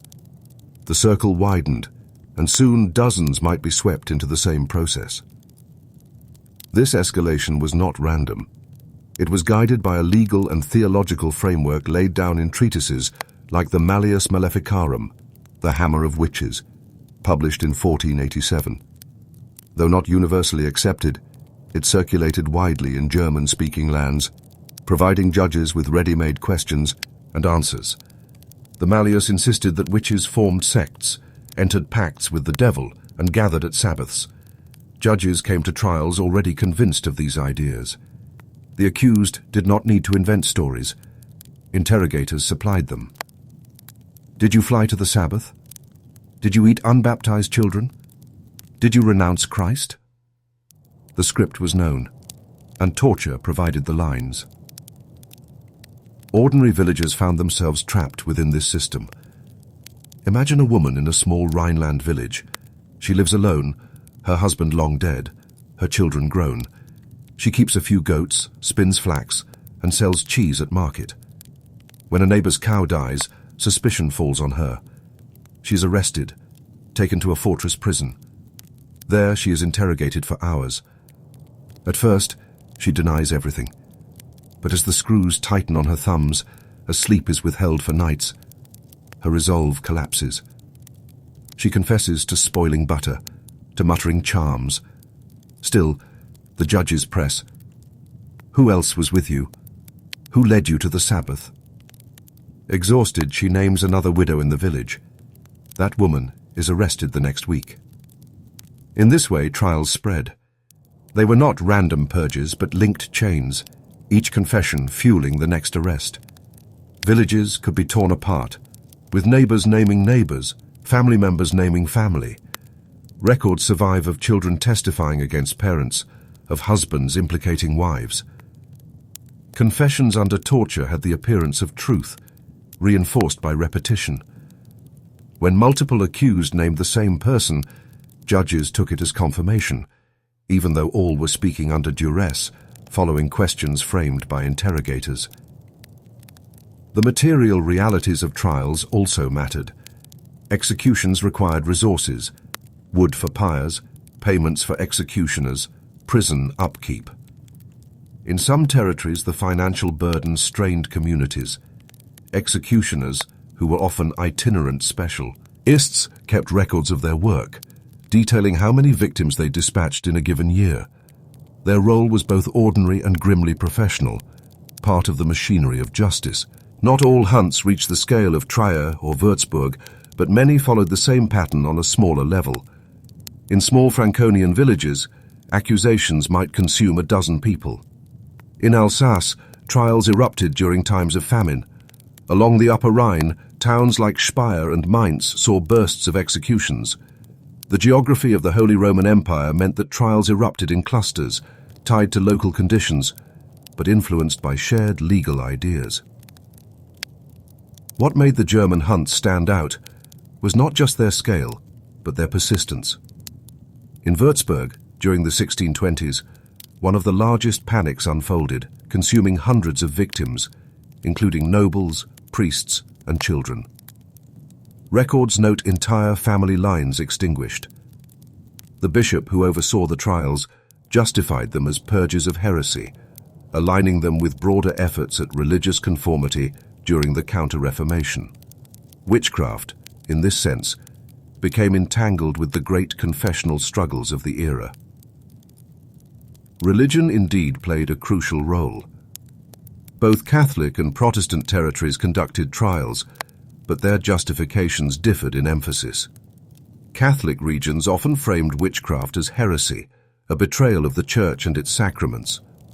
Protestant judges, meanwhile, emphasized the breaking of God's covenant, the turning to Satan as an alternative authority. But in practice, both saw witches as enemies, not just of neighbors, but of divine order itself. This elevated the stakes, making trials more intense. Yet daily life continued amid these terrors. Villagers still sowed fields, still gathered grapes, still celebrated festivals. Carnival parades with their masks and noise filled streets before Lent. Autumn fairs brought merchants from far afield. Children played in market squares, chasing hoops or spinning tops. In castles, lords oversaw feasts with roasted game, sweetened wines, and elaborate entertainment. So, against this backdrop of normalcy, the burnings at the edge of town must have felt both shocking and grimly ordinary. What is striking in the records is how ordinary grievances persisted even in the midst of hunts. People still quarreled over property boundaries, still fought lawsuits over inheritance, still arranged marriages and dowries. Witch trials did not replace these conflicts, but intersected with them. A dispute over a field could easily tip into suspicion of maleficium. A failed betrothal might breed rumors of curses. Trials became another avenue through which disputes were pursued, albeit one with lethal consequences. The role of weather cannot be overstated. The Little Ice Age brought crop failures across the 16th and 17th centuries. Harsh winters killed livestock, delayed planting, and froze vineyards. When famine followed, communities sought explanations. In Würzburg, during one harsh winter, accusations of witches causing frost and hail multiplied. Confessions under torture confirmed it. Witches said they had flown into the sky, scattering frost from buckets or conjuring storms. These were not spontaneous inventions, but reflections of anxieties felt by all. Crops had failed, and someone had to be blamed. It is also worth noting the resistance that sometimes emerged. Not all judges embraced expansive trials. In some territories, skeptical officials intervened to stop hunts, citing the unreliability of torture. Some theologians, even within the Catholic Church, argued that confessions under duress were worthless. In Protestant lands, ministers occasionally warned against credulity. These voices did not always prevail, but they show that contemporaries were not unanimous in their belief. Even within the machinery of persecution, there were moments of hesitation, doubt, and restraint. The accused themselves sometimes resisted in small ways. Some retracted confessions when torture ceased. Others appealed to higher courts, though rarely successfully. A few used their final words at the stake to proclaim innocence. These fragments remind us that beneath the machinery were individuals, with their own stories and voices, however muffled by the records. The cumulative effect of these trials was devastating. In some regions, population loss was severe. Fear poisoned community life. Trust between neighbors eroded. Generational memories lingered. Villages remembered the years when dozens were burned, when entire families vanished. The hunts scarred the social fabric, even if daily life gradually returned to routine afterward. If you picture yourself in one of these communities during the height of a trial wave, the unease becomes palpable. You might go to bed wondering whether tomorrow a neighbor would accuse you. You might hear the bells of the cathedral, tolling not for mass, but for an execution. You might smell the wood piled in the square, see the crowds gather, feel the heat of the flames. And then, after the ashes cooled, you would go home, tend your animals, bake your bread. Life pressed on, indifferent to the terror. The unresolved question remains, why here and why so intensely? Why did the Holy Roman Empire produce some of the largest witch trials in Europe, while other regions, like Spain with its centralized Inquisition, saw relatively few executions? The answer lies partly in law, partly in religion, partly in local crisis. But even with these explanations, the sheer ferocity of the German hunts defies simple reasoning. And that leaves us with a haunting thought. What does it mean to live in a world where ordinary misfortunes could so easily spiral into mass executions? How fragile must daily life have felt when the line between routine and terror was so thin? That question lingers, leading us into the next stage of the story, where we examine how entire regions became engulfed in flames and how the panic finally began to ebb. By the early 17th century, the conditions in the German lands were ripe for one of the most catastrophic waves of witch persecution Europe would ever witness.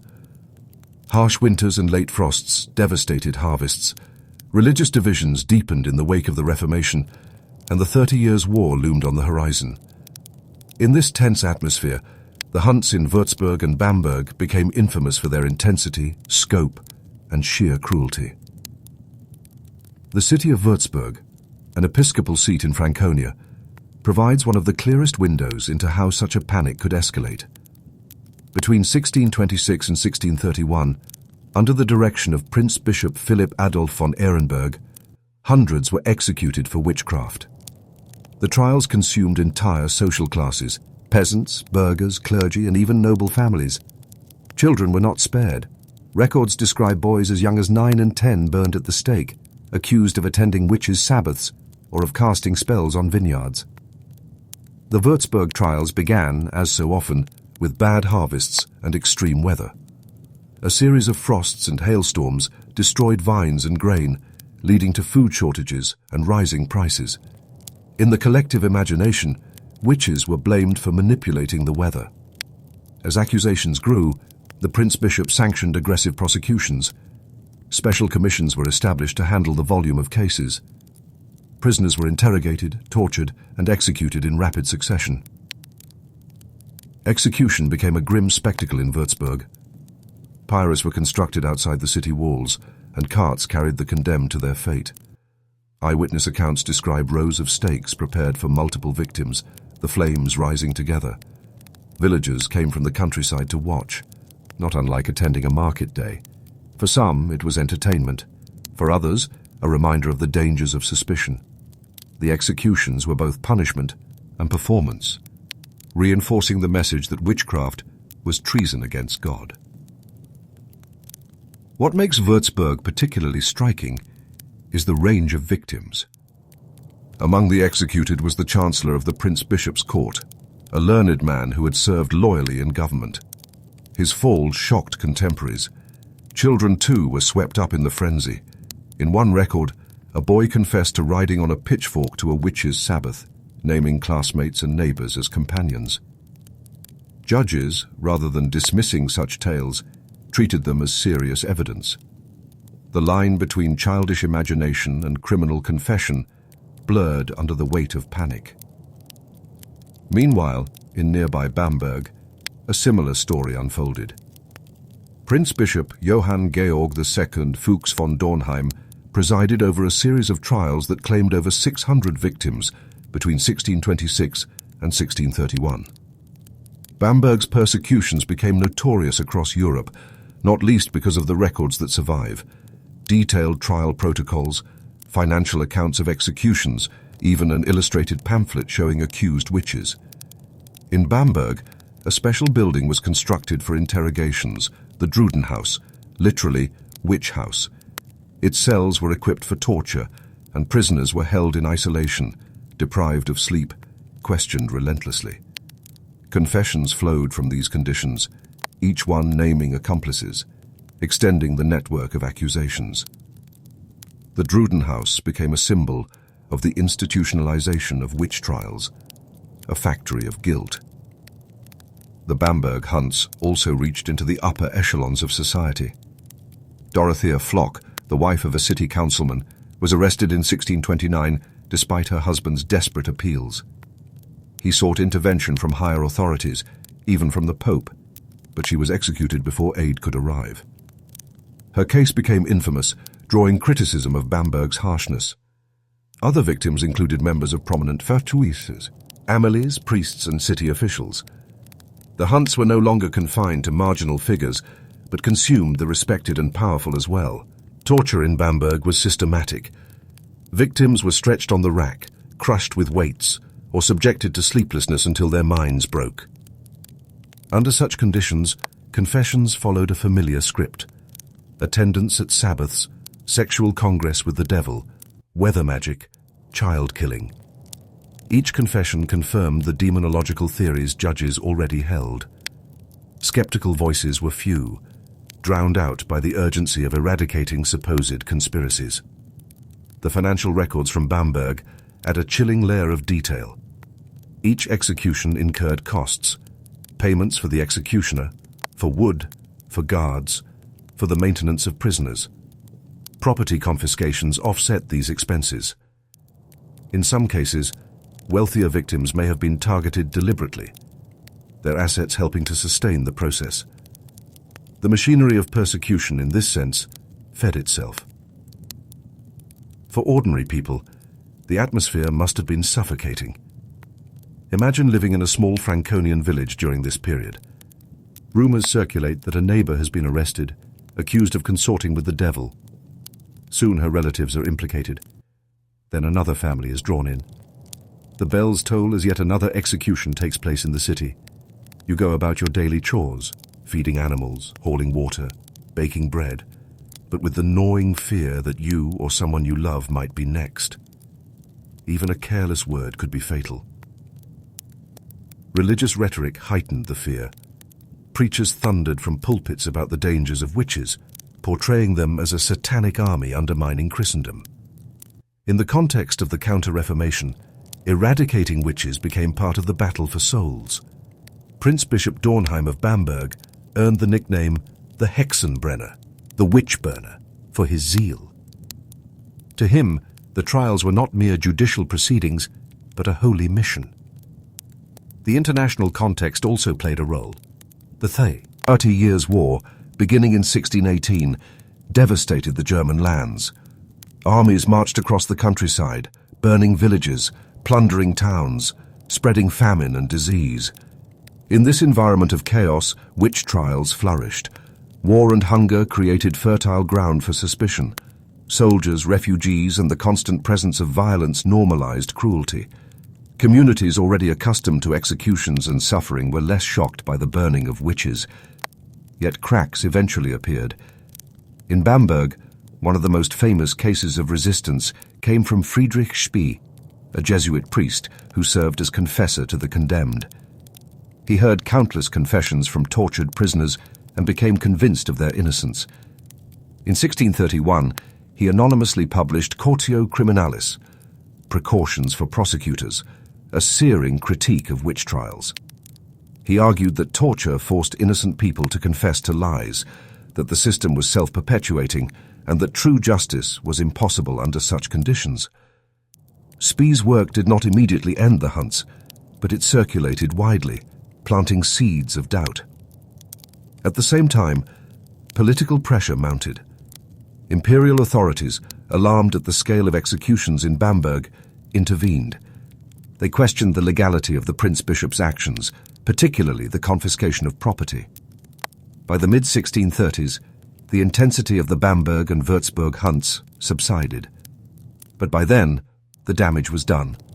Thousands were dead, communities scarred, and the memory of terror firmly imprinted on the region. Still, the end was not yet. Trials continued sporadically, though with less intensity, in smaller towns and villages. The machinery slowed but did not stop entirely. Ordinary people continued to live under the shadow of suspicion, never certain when the next wave might come. It is difficult to comprehend the psychological toll of these years. Generations grew up amid executions, seeing neighbors and even children burned alive. How did one reconcile such horrors with daily life? Did children play games that mimicked trials? Did farmers gossip about executions as casually as weather? Or did people carry unspoken dread, unable to trust even their closest kin? The records do not say, but the silence itself is telling. What remains is the unresolved question of complicity. How many believed genuinely in the reality of witches, and how many simply went along with the system out of fear? Did judges, watching flames consume dozens at once, feel conviction or doubt? Did spectators cheer or stand in grim silence? These uncertainties remind us that history preserves outcomes, not inner lives. As the smoke of Würzburg and Bamberg drifted over the fields of Franconia, the hunts left behind more than ashes. They left unresolved tensions between faith and doubt, justice and cruelty, community and betrayal. And they left us with the haunting realization that entire societies can accept extraordinary violence as ordinary necessity. The story is not yet finished, however. Even after the great hunts waned, traces lingered.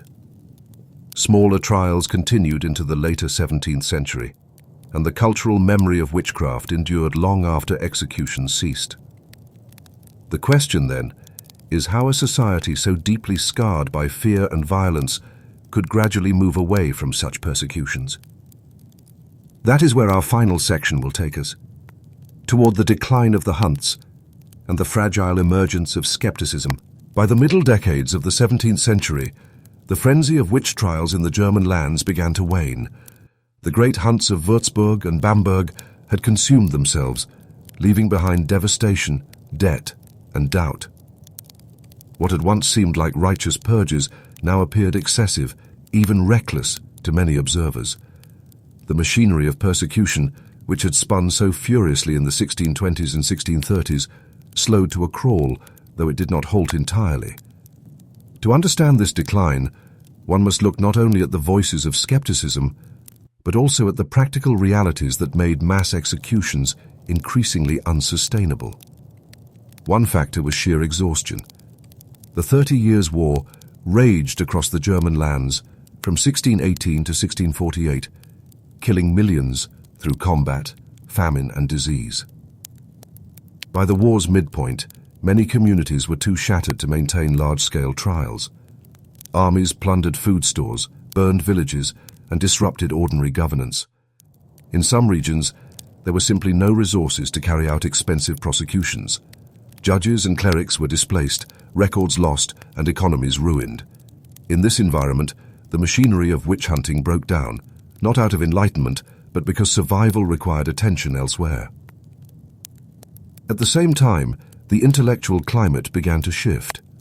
The most famous critic, Friedrich Spee, had published his Cautio Criminalis in 1631, a text that circulated widely, despite being printed anonymously.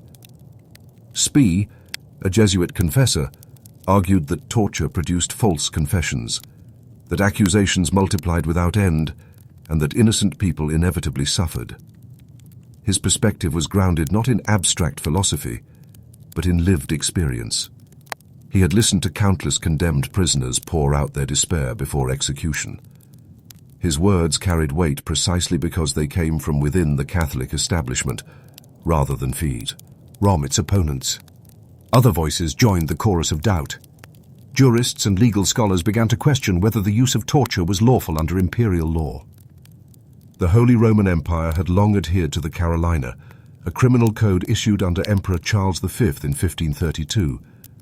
While it allowed torture, it required strict safeguards, corroborating evidence, specific accusations, and judicial oversight.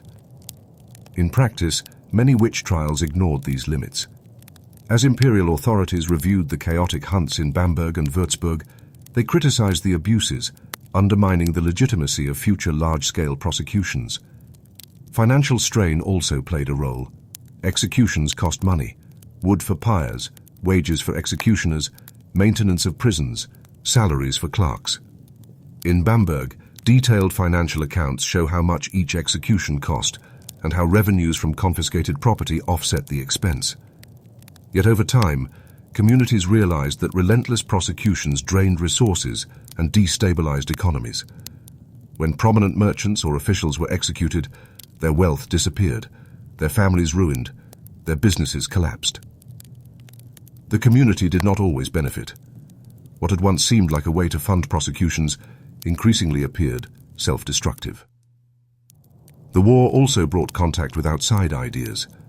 Soldiers, scholars, and diplomats traveled across Europe, exchanging news and opinions. Reports of excessive hunts in Germany shocked other regions. In France, the trials at Loudun and elsewhere had already sparked controversy, with skepticism growing among elites. In the Dutch Republic and parts of England, witch trials were declining in intensity, with courts increasingly reluctant to convict. As German elites observed these trends, some began to wonder whether their own regions had gone too far. The decline did not come suddenly or evenly. In some areas, trials continued sporadically into the late 17th century. Small villages, isolated from broader intellectual currents, clung to traditional fears. A poor woman accused of muttering curses, or a healer suspected of malice, might still face interrogation and execution. In Ellwangen, in southwestern Germany, trials flared in the 1660s. In Salzburg, in the early 18th century, children and adolescents were accused in large numbers. The embers of fear did not extinguish easily. Yet by the late 17th century, skepticism was strong enough to prevent the return of mass hunts like those in Bamberg and Würzburg. In 1657, the Elector of Brandenburg issued an edict forbidding the use of torture in witch trials. Other rulers followed suit, restricting or halting prosecutions. Gradually, central authorities reclaimed power from local courts, curbing the ability of small towns to conduct autonomous hunts. This shift in governance, away from fragmented localism towards stronger state oversight, played a decisive role in winding down the worst excesses. For ordinary people, the change was less dramatic than it appears in hindsight. Daily life still carried its burdens: subsistence farming, heavy taxation, religious conformity, the struggle to endure harsh winters and poor harvests. Belief in witches remained widespread. People continued to mutter about neighbors who spoiled butter or caused illness. The decline of executions did not mean the decline of fear. Rather, it meant that fear was no longer expressed through public burnings sanctioned by the state. Instead, it simmered quietly in gossip, quarrels, and local tensions. One can imagine the gradual shift. A villager falls ill after drinking milk from a neighbor's cow. In 1629, this might have led to an accusation, an arrest, perhaps even an execution. By 1670, the same suspicion might be whispered but never brought to trial, dismissed by authorities as insufficient evidence. The underlying belief endured, but the judicial apparatus no longer acted upon it with the same ferocity. Intellectual change accelerated this process. The rise of natural philosophy, what we now call science, offered new explanations for phenomena once attributed to witchcraft. Weather, disease, and crop failure gradually came to be understood in terms of natural causes rather than malice. The spread of printing and education exposed literate classes to skeptical arguments. Even among clergy, the emphasis shifted. Sermons spoke more of personal morality and less of demonic conspiracies. Slowly, the cultural landscape evolved. The legacy of the great hunts, however, lingered. Communities were left scarred by betrayal and loss. Families whose members had been executed carried stigma for generations. Property confiscations reshaped local economies. The psychological wounds, neighbors turning against neighbors, children testifying against parents, clergy condemning their own flock, could not be easily forgotten. In some towns, execution sites remained visible reminders: patches of ground where ashes had fallen, stones blackened by fire. Historians debate how ordinary people remembered the persecutions. Did they speak of them openly, warning future generations never to repeat such excesses? Or did silence prevail, with the memory too painful to articulate? Surviving records suggest both possibilities. Some chroniclers described the trials with horror, lamenting the waste of life. Others recorded them matter-of-factly, as though they were just another event in a turbulent century. Memory, like belief, was not uniform. By the early 18th century, executions for witchcraft in Germany had virtually ceased, though the last known case occurred in Bavaria as late as 1775. Across Europe, the trend was similar. Skepticism, legal reform, and changing intellectual currents combined to make prosecutions untenable. The witch figure did not vanish, but was transformed, becoming a character of folklore, superstition, and eventually fiction rather than judicial concern. Reflecting on this arc, from the mass burnings of Würzburg and Bamberg to the slow decline, raises difficult questions about human societies. How could entire regions embrace such violence, only to turn away within a few generations? What combination of fear, faith, and circumstance allowed it? And what combination of exhaustion, skepticism, and reform ended it? There is no simple answer. The decline was not a moment of enlightenment, but a gradual, uneven process shaped by war, economics, governance, and intellectual change. For those who lived through it, the shift may not have felt like progress. If you were a villager in 1670, you still lived with poverty, disease, and fear. You still knew stories of neighbors burned as witches a generation earlier. The end of executions did not erase trauma or ensure security. It merely changed the forms of fear. And yet, over time, the memory of the hunts themselves became part of Europe's cultural inheritance.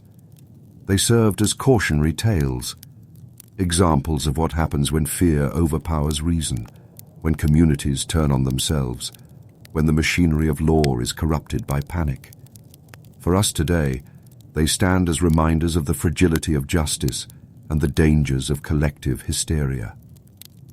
The German hunts, in their scale and intensity, remain among the darkest episodes of early modern Europe.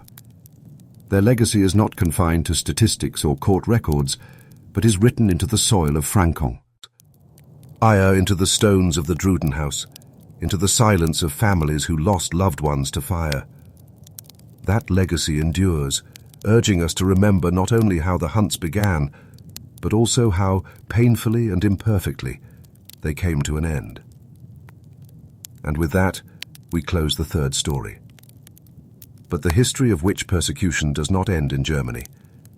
In our final journey, we will turn northward, to the windswept landscapes of Scotland, where suspicion and fear found fertile ground, and where the legacy of witch hunting carved deep scars into communities that lingered for centuries. When we leave the devastated German lands behind and cross the North Sea, the landscape changes, but the atmosphere of suspicion remains. Scotland, with its rugged coasts, sweeping moorlands, and tightly knit parishes, proved to be one of Europe's most fertile grounds for witch hunting. Between the mid-16th and early 18th centuries, thousands of Scots, mostly women, but also men, were accused of serving the devil. Many were executed, often by strangling and burning. The density of trials relative to population was among the highest on the continent. To understand why, one must begin with the texture of daily life. 17th century Scotland was a land of contrasts. Fertile lowlands where grain and cattle were raised, and harsh highlands where subsistence often hinged on fragile crops and kinship ties. Villages were small, scattered, and deeply interdependent. The rhythm of existence was dictated by the seasons, ploughing in spring, sowing oats and barley, tending herds in summer, harvesting in autumn, storing food and fuel for long winters. Any disruption, too much rain, a late frost, an outbreak of disease, could threaten survival. In such a setting, harmony was prized but rarely achieved. Neighbors quarreled over grazing rights, over access to streams, over borrowed tools or unpaid debts. Words carried weight. A muttered insult, a curse spoken in anger, could linger in memory, especially if misfortune followed. If a cow sickened, or butter refused to churn, or a child fell ill, suspicion might fall upon the person with whom one had quarreled. Belief in witchcraft was not an abstract doctrine imposed from above, but a practical explanation for the unpredictable calamities of rural life. Religious reform sharpened these fears. Scotland in the late 16th century had embraced a strict Calvinism under the leadership of John Knox and his successors. The Kirk was Scotland's Reformed church, exerted powerful influence, preaching that the world was a battleground between God and Satan. Ministers emphasized the devil's active role in tempting souls and corrupting communities. Attendance at sermons was compulsory, and Kirk sessions, the governing bodies of each parish, closely monitored moral behavior. Drunkenness, adultery, and slander were punished with public penance. In such a climate, accusations of witchcraft found ready soil. The Scottish legal system reinforced this framework. Unlike in England, where witchcraft trials were relatively modest, Scotland permitted torture under certain conditions and treated witchcraft as a capital crime. The Scottish Parliament had passed a Witchcraft Act in 1563, declaring the practice punishable by death. This law remained in force for more than a century, providing legal cover for waves of prosecution. Central authorities, kings, privy councils, and local lairds could authorize commissions to investigate suspected witches, delegating power to towns and parishes. The result was a decentralized but legally sanctioned structure of persecution. The first major wave came in the 1590s, a time of political anxiety. King James VI, later James I of England, was personally fascinated by witchcraft. In 1590, storms battered the ship carrying his bride, Anne of Denmark, across the North Sea. James came to believe witches had raised the tempests to destroy him. The ensuing North Berwick trials revealed lurid confessions of covens gathering at night, of plots against the king, of pacts signed with the devil. Dozens were executed, and the young king published his treatise, Daemonology, in 1597, a work that influenced Scottish and English thought for decades. Yet beyond these royal intrigues, most Scottish trials arose from local quarrels and suspicions. Consider the role of the Kirk session.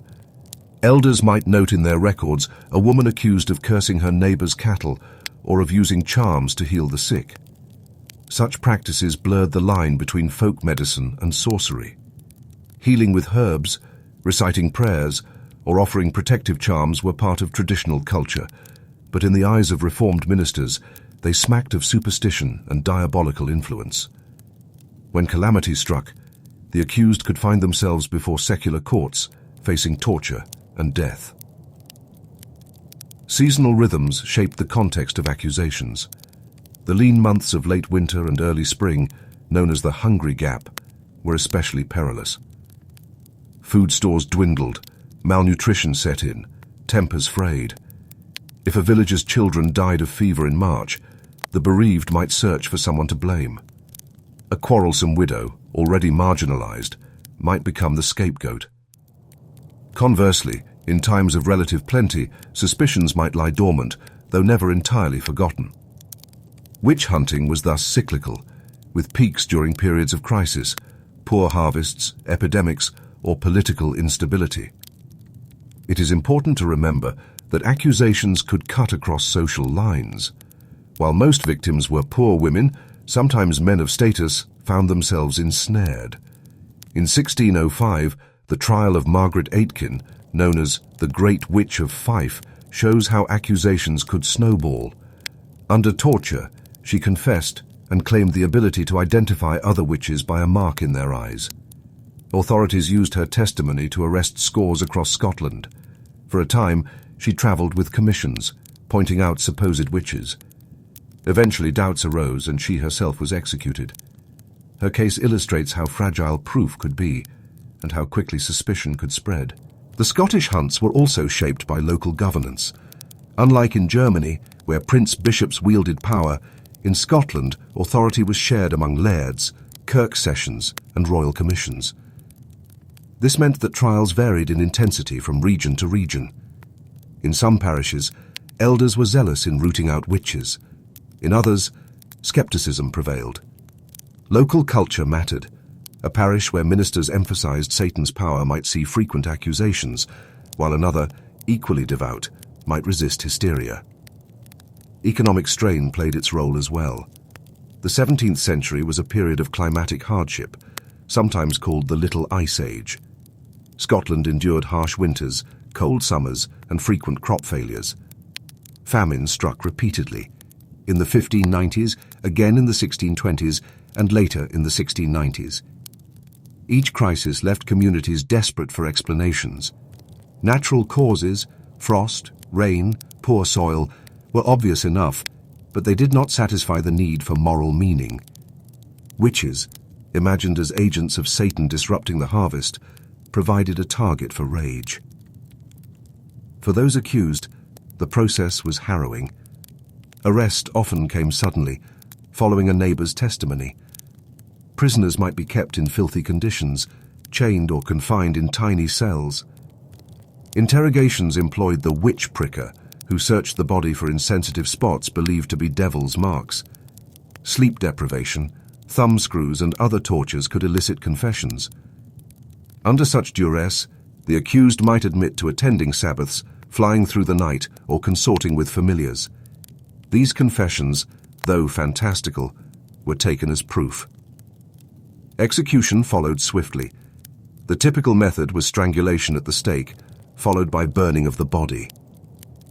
This avoided the smell of burning flesh during life, but still provided the public spectacle of fire. Communities were summoned to witness, reinforce, sing the lesson that witchcraft was a crime against God and society. Records suggest that hundreds, perhaps thousands, met this fate across Scotland, yet even amid this ferocity, doubts sometimes crept in. Some kirk sessions worried about false accusations. Some lairds hesitated to authorize trials, aware of the disruption they caused, and ordinary people could be ambivalent. The same neighbour who feared a suspected witch might also pity her when she was hauled to the pyre. Belief was widespread, but never uniform. What makes the Scottish case striking is the scale. Relative to its population, perhaps 1 million in the 17th century, Scotland executed more witches per capita than almost any other European country. Why this intensity? Historians point to the combination of Calvinist theology, decentralized but empowered local courts, economic hardship, and political instability. Each factor alone might have produced sporadic trials. Together, they produced a culture of repeated waves of panic. By the later 17th century, Scotland experienced several large-scale hunts, sometimes linked to national crises.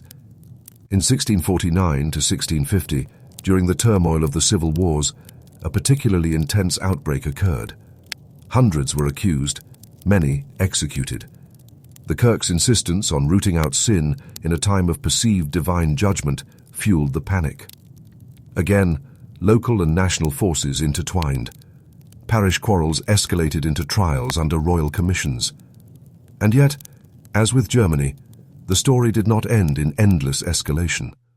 Skepticism would grow slowly in the decades to come. But for now, in the early phases of Scottish witch hunting, suspicion ran deep, and the machinery of law, religion, and community belief made survival precarious for anyone accused. Imagine yourself in a Scottish village in 1620. You rise before dawn to tend your small plot, worried about the weather. A quarrel with a neighbour last month lingers in your mind, for her glance seemed sharp, and her muttering unsettled you. Now your cow refuses to yield milk. You cross yourself, whisper a prayer, but unease gnaws at you. Do you dare speak your suspicion aloud? Or do you wait, fearing that silence may leave you vulnerable, but words may unleash a chain of events you cannot control? It is in these moments, ordinary, anxious, uncertain, that the seeds of accusation were sown. And it is here that Scotland's long and brutal history of witch persecution began to take shape. The middle decades of the 17th century were turbulent across the British Isles, and Scotland was no exception. Civil war raged, governments shifted, kings were executed, and religious conflict ran through every layer of society. In such unsettled times, witchcraft prosecutions escalated to levels rarely seen before or since. The years 1649 and 1650 in particular stand out as a moment when fear, theology, and political breakdown fused into an extraordinary wave of persecution. To understand this outbreak, one must first recall the atmosphere of the period. Scotland was deeply entangled in the Wars of the Three Kingdoms, a series of conflicts spanning England, Scotland, and Ireland. King Charles I had been executed in January 1649, an act that shocked and divided Europe. Scotland, largely Presbyterian in faith, resisted domination by the English Parliament and sought to preserve its religious and political autonomy. The Covenanting movement, rooted in a vow to uphold Presbyterianism against royal and episcopal interference, guided much of the political agenda. The sense of being a nation under siege, both spiritually and militarily, fostered a climate where divine judgment seemed imminent. Within this charged atmosphere, ministers preached with renewed intensity about sin and Satan. They called on congregations to repent and to root out hidden evils within their midst. Witchcraft, already defined in law as a capital crime, became a prime symbol of the devil's infiltration. To purge the land of witches was, in the eyes of many, to prepare Scotland for God's favour in a time of national trial. The legal system encouraged this zeal. In 1649, the Scottish Parliament passed new legislation that reinforced penalties for witchcraft and heresy, reflecting the heightened religious fervour of the Covenanting regime. Commissions were authorised to investigate and prosecute with unusual breadth. Local authorities, empowered by both church and state, pursued suspects vigorously. As a result, accusations multiplied. Estimates suggest that in this single wave, perhaps 600 people were accused across the country, with hundreds executed. For a population of barely 1 million, this was staggering. The pace of trials, confessions, and executions was relentless. far exceeding earlier hunts. To visualize it, imagine small towns like Fife, Lothian, or Aberdeenshire, where week after week neighbours were dragged into courts, interrogated and condemned. The effect on community life must have been profound. Every household knew someone accused. Every Kirk session recorded cases. Every market square witnessed executions. But what did this look like on the ground? In a parish in Fife, elders might gather evidence of a woman who had quarrelled with her neighbour and been overheard cursing. Soon after, that neighbour's child fell ill. Another villager testified that the accused was seen muttering over a pot of herbs. Under questioning, the woman denied wrongdoing, but pressure mounted. A witch pricker was called in, searching her body with a long needle for insensible spots, the devil's mark. After hours of probing, one spot did not bleed. Authorities took this as proof. She was then subjected to sleep deprivation, kept awake for days by guards who walked her around the cell to prevent her from closing her eyes. Exhausted, she began to confess. She admitted in halting words that she had met with other women at night. She described seeing a tall, dark figure who promised her protection. She said she had agreed to serve him. The confession, though drawn from fatigue and coercion, sealed her fate. Such confessions often grew more elaborate. Under continued interrogation, suspects might remember flying through the air, shape-shifting, or receiving imps, small animals said to suckle on their flesh. They might describe gatherings on hilltops, feasts where food turned to ashes, or rituals of renouncing baptism. Ministers and magistrates encouraged these details, for they aligned with theological expectations. The accused, caught in the machinery of belief and torment, told stories that fit the pattern. Communities accepted these narratives with grim solemnity. Executions were public, intended both as punishment and deterrent. A typical scene might involve a wooden stake driven into the ground, a rope for strangulation, and bundles of wood stacked high. Crowds gathered, elders, children, neighbours who had testified. The condemned was brought forward, bound, and offered the chance to repent. A minister prayed aloud, calling on God to receive the soul if truly penitent, or to cast it into damnation if hardened in sin. The rope tightened, the body slumped, flames consumed the remains, ashes scattered on the wind, leaving no grave for future generations to visit.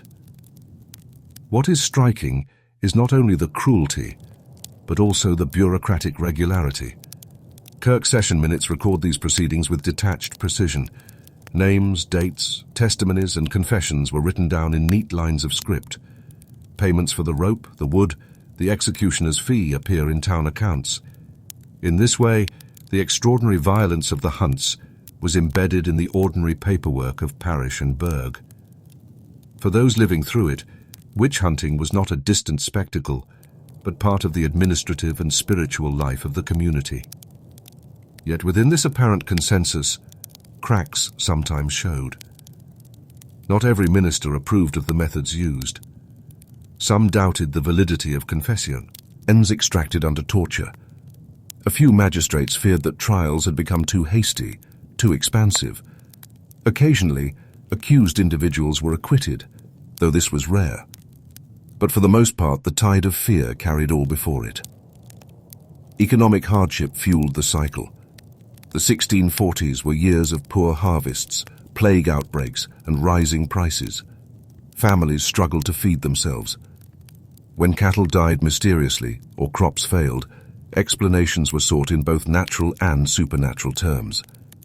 It was easier to blame a suspected witch than to accept the randomness of climate or disease. In this way, environmental stress translated into judicial bloodshed. At the same time, political propaganda reinforced suspicion. The Covenanting leadership portrayed Scotland as a chosen nation, threatened by both Catholicism and ungodliness. The presence of witches confirmed the idea that Satan was actively at work, attempting to subvert the cause. To fight witches was thus to fight the enemies of God's kingdom on earth. Parishioners absorbed this message, seeing local quarrels as part of a cosmic struggle. The ripple effects were profound. Families of the accused faced stigma long after executions. Children were orphaned, homes left abandoned, property confiscated. Communities that had once relied on cooperation found themselves divided by mistrust. If one neighbor could be revealed as a witch, who was safe? Suspicion lingered in glances, in casual words, in the memory of curses uttered years before. The social fabric strained under the weight of fear. One can imagine the atmosphere in a small village during these years. The minister preaches on the Sabbath about vigilance against Satan. Rumors spread in the marketplace of strange lights on the hill or of animals found dead without cause. Elders whisper about commissioning a witch pricker. Mothers hush their children when certas in names are mentioned. A sense of watchfulness pervades, each person guarding their speech, wary of provoking accusation. By 1650, however, doubts began to rise more openly.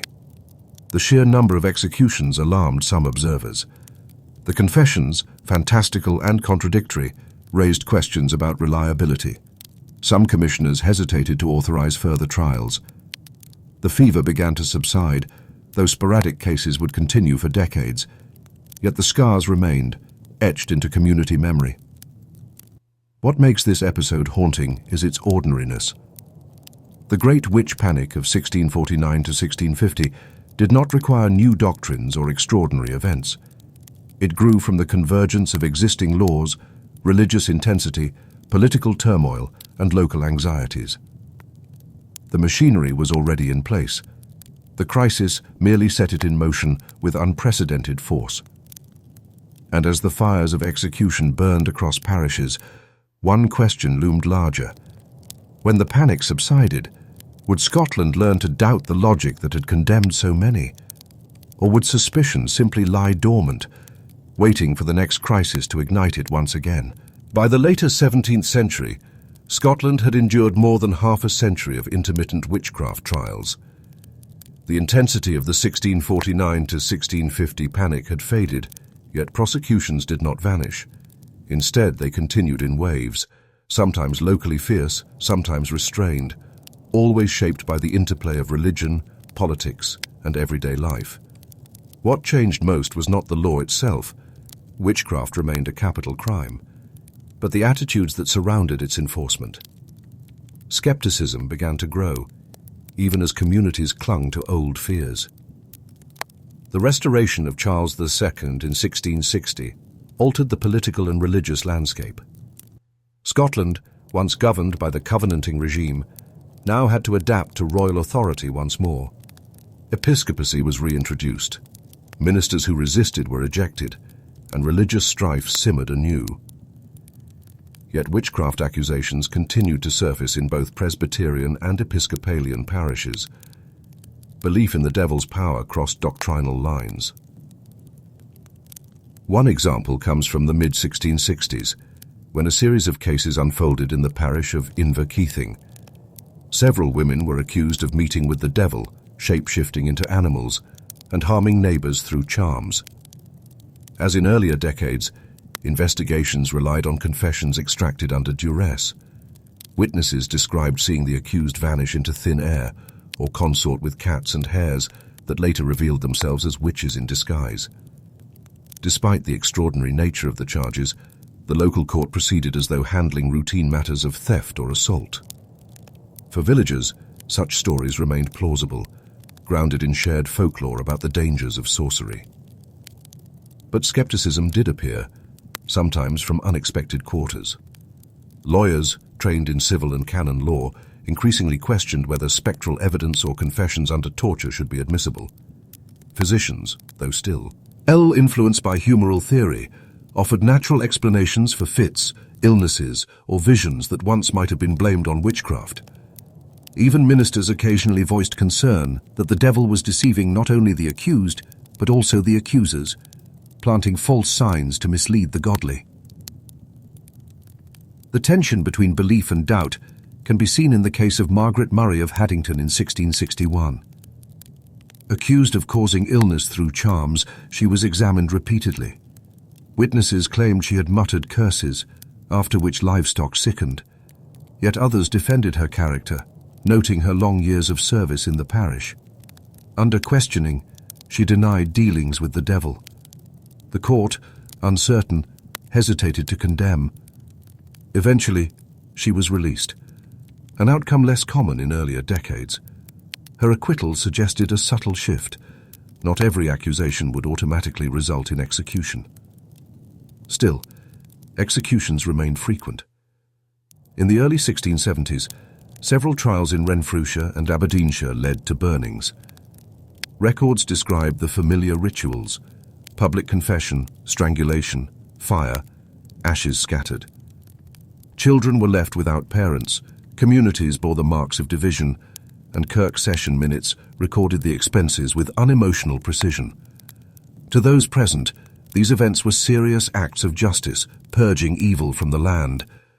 Yet to modern eyes, the persistence of such violence alongside growing skepticism illustrates the contradictions of the era. The social conditions of the 1670s and 1680s encouraged ongoing suspicion. Scotland faced economic difficulties: poor harvests, outbreaks of disease, rising rents, and the burden of taxation to support wars abroad.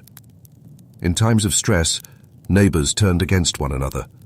A quarrel over land boundaries, an unpaid debt, or a harsh word could escalate into allegations of maleficium. The belief that misfortune required a human agent persisted, even when legal authorities hesitated. At the same time, intellectual currents were beginning to erode the foundations of witch belief. Across Europe, the scientific revolution was challenging older worldviews. Natural philosophers like Robert Boyle emphasized experimental observation, while in Scotland, figures such as Sir Robert Moray and other members of the early Royal Society circulated new ideas about nature's laws.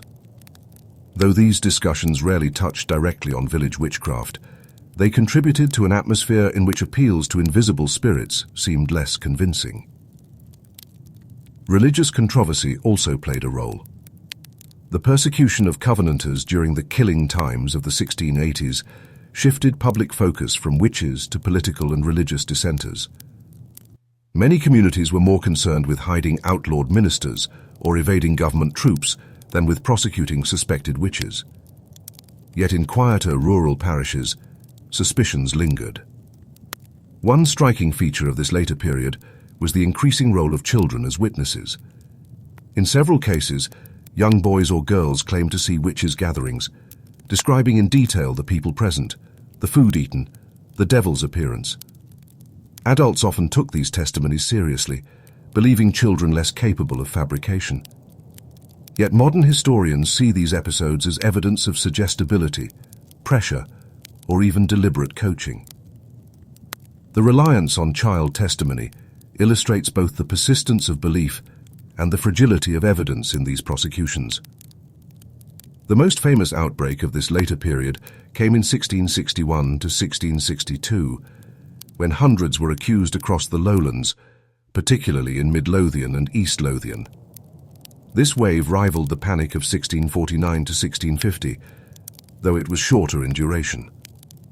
Parish records show dozens executed in quick succession. Yet already, criticism was mounting. The Privy Council of Scotland intervened in some cases, questioning the zeal of local courts.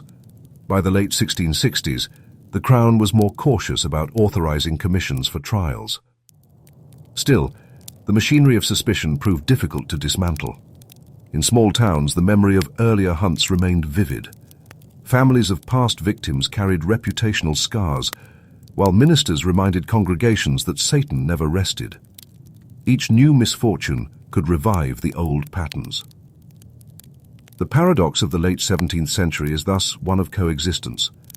Brutal executions alongside hesitant acquittals, intense local belief alongside growing elite skepticism. For ordinary villagers, the world was still filled with unseen dangers, where curses carried weight and neighbors might harbor malevolent powers. For lawyers and intellectuals, doubts were harder to suppress, though rarely expressed too openly for fear of undermining social order. By the 1690s, the balance was beginning to tip. European thinkers increasingly rejected the plausibility of diabolical witchcraft. Pamphlets circulated that criticized earlier prosecutions, pointing to miscarriages of justice. In Scotland, ministers debated whether Satan's power was as extensive as once thought. Yet trials did not cease altogether. The machinery of accusation, interrogation, and execution remained available, ready to be set in motion by local crises. Imagine a village at harvest time in the late 1680s. Fields are heavy with grain, but rain threatens to spoil the crop. When a storm strikes suddenly, flattening barley and rotting oats, villagers look for reasons. A woman known for her quarrelsome tongue is recalled muttering angrily at the mill. Soon rumors spread. She cursed the harvest. Elders convene, testimonies are gathered, and the spectre of witchcraft is raised once again. In such moments, centuries of belief outweighed emerging skepticism. Yet, a deeper question loomed over this era. If doubt was spreading, how long could the system endure? Would the next great crisis reignite the fires, or would skepticism gradually smother them? The answer was not yet clear by the century's close, leaving Scotland poised between its violent past and an uncertain future. As the 17th century drew to its close, Scotland's long entanglement with witchcraft prosecutions began to wane. The machinery of suspicion, accusations, interrogations, commissions, executions, still existed, but it operated with diminishing force. By the early 18th century, witchcraft as a capital crime was no longer a pressing concern of kirk sessions or privy councillors. The great era of Scottish witch hunts was ending, though not without leaving deep scars on memory and community life. One of the pivotal cases in this transition was the Paisley or Bargaran witches of 1697. This episode, sometimes described as Scotland's last great witch trial, encapsulates both the persistence of belief and the growing unease about such prosecutions. The case began when Christian Shaw, the 11-year-old daughter of a Renfrewshire landowner, accused several local women of tormenting her with supernatural means. She displayed violent fits, vomited strange objects, and claimed to see visions of witches. Physicians and ministers were called, many convinced that the child was genuinely afflicted. Soon, the circle of accused expanded. 6 individuals, mostly poor and socially marginal, were charged with bewitching the girl. The trial was held in Paisley before a commission of judges, ministers, and local officials. Testimony included the girl's accounts of spectral assaults and witnesses' reports of suspicious behavior. In the end, 5 of the accused were condemned and executed by strangling and burning. The event was witnessed by thousands, leaving a lasting mark on the town's memory. Yet even as these executions took place, criticism grew. Some contemporaries doubted the reliability of child testimony, noting the possibility of fraud or hysteria. Others pointed to the social tensions between the Shaw family and their neighbours, suggesting ulterior motives. By the Certain, early 18th century pamphlets and sermons increasingly questioned whether such trials served justice or merely spread cruelty. The legal context also shifted. In 1707, the union of the Scottish and English parliaments created the new Kingdom of Great Britain. English legal standards, already more cautious about witchcraft prosecutions, influenced Scottish practice. The Witchcraft Act of 1563 technically remained in force, but commissions for trials were issued less readily. Judges leaned toward acquittal or dismissed charges for lack of credible evidence. The last recorded executions for witchcraft in Scotland occurred in the early 18th century, though precise details vary by region. After Paisley, smaller cases arose, but few resulted in death sentences. By the 1720s, formal witch trials had all but ceased. In 1736, the British Parliament repealed the old Witchcraft Act entirely, replacing it with legislation that punished only fraudulent claims of magical powers. From that point onward, witchcraft was no longer recognized as a crime against God or the state, but as a matter of deception or superstition. For ordinary people, however, belief in witches did not vanish overnight. Folklore retained stories of cunning folk, charms, and the evil eye. Villagers still whispered about neighbors who could blight crops or heal sick cattle. Ministers occasionally warned congregations against dabbling in spells or fortune-telling. But the law no longer sanctioned executions, and elite skepticism grew stronger with each passing decade. The Enlightenment, with its emphasis on reason, natural philosophy, and human progress, reshaped intellectual life. Figures like David Hume and Adam Smith dismissed witchcraft as superstition unworthy of serious consideration. The legacy of the trials, however, endured. Communities remembered those executed, sometimes with shame, sometimes with pride in supposed deliverance. Families carried the stigma of association with witchcraft for generations. Local legends attached to certain hills, stones, or burns where witches were said to have met. In Paisley, the memory of the 1697 trial persisted through commemorations and occasional folklore festivals. To this day, the Paisley witches are part of local identity, their story retold in schools and heritage projects. On a broader level, the Scottish experience offers insight into the dynamics of fear, belief, and authority. Over 3,000 people were accused of witchcraft in Scotland between the mid-16th and early 18th centuries. The majority were women, often poor, elderly, widowed, or otherwise vulnerable. Some were healers or midwives, others simply unlucky enough to be quarrelsome or unpopular. The social patterns reveal how communities projected anxieties about illness, fertility, or harvest failure onto individuals, seeking resolution through accusation. The Kirk played a central role, both reflecting and shaping popular fears. Ministers preached about Satan's wiles, interrogated parishioners, and urged repentance. Yet the Church also helped guide the decline of prosecutions, as later ministers grew skeptical of spectacular claims. The tension between pastoral care and punitive zeal mirrored Scotland's broader religious struggles during the Reformation, Covenanting era, and Restoration. The law, too, shifted over time. Early in the witch hunts, Scottish courts relied heavily on confessions, often extracted under torture. The use of sleep deprivation, pricking for devil's marks, and other coercive methods produced evidence that satisfied magistrates. By the later 17th century, however, legal standards tightened. Judges demanded corroboration, worried about false testimony, and hesitated to authorize extreme measures. This gradual legal skepticism helped limit the scope of later hunts. Economics and politics also played their part. Periods of famine, war, and social upheaval tended to produce spikes in accusations. When crops failed or armies marched across the land, people looked for causes beyond natural misfortune.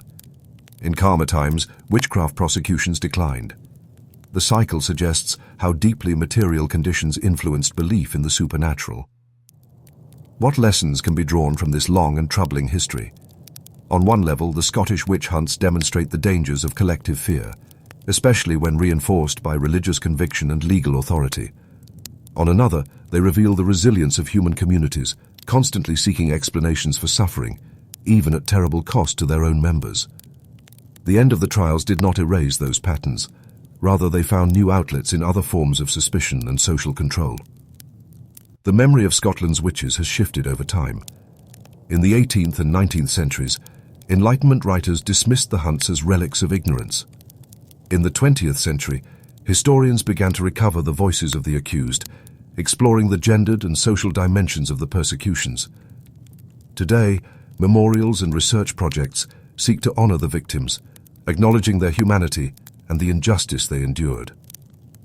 Towns like Edinburgh, Dundee, and Paisley have erected plaques or held commemorations, recognizing the thousands executed in the name of faith and law.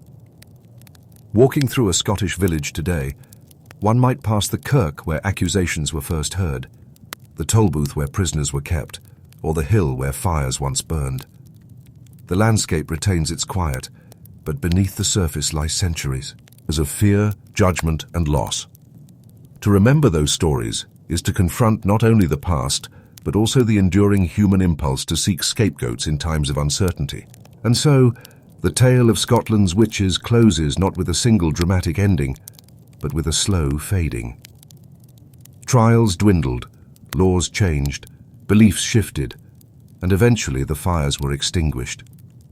What remains are the records: dry minutes in kirk session books, terse entries in court ledgers, fragmentary confessions on yellowed paper.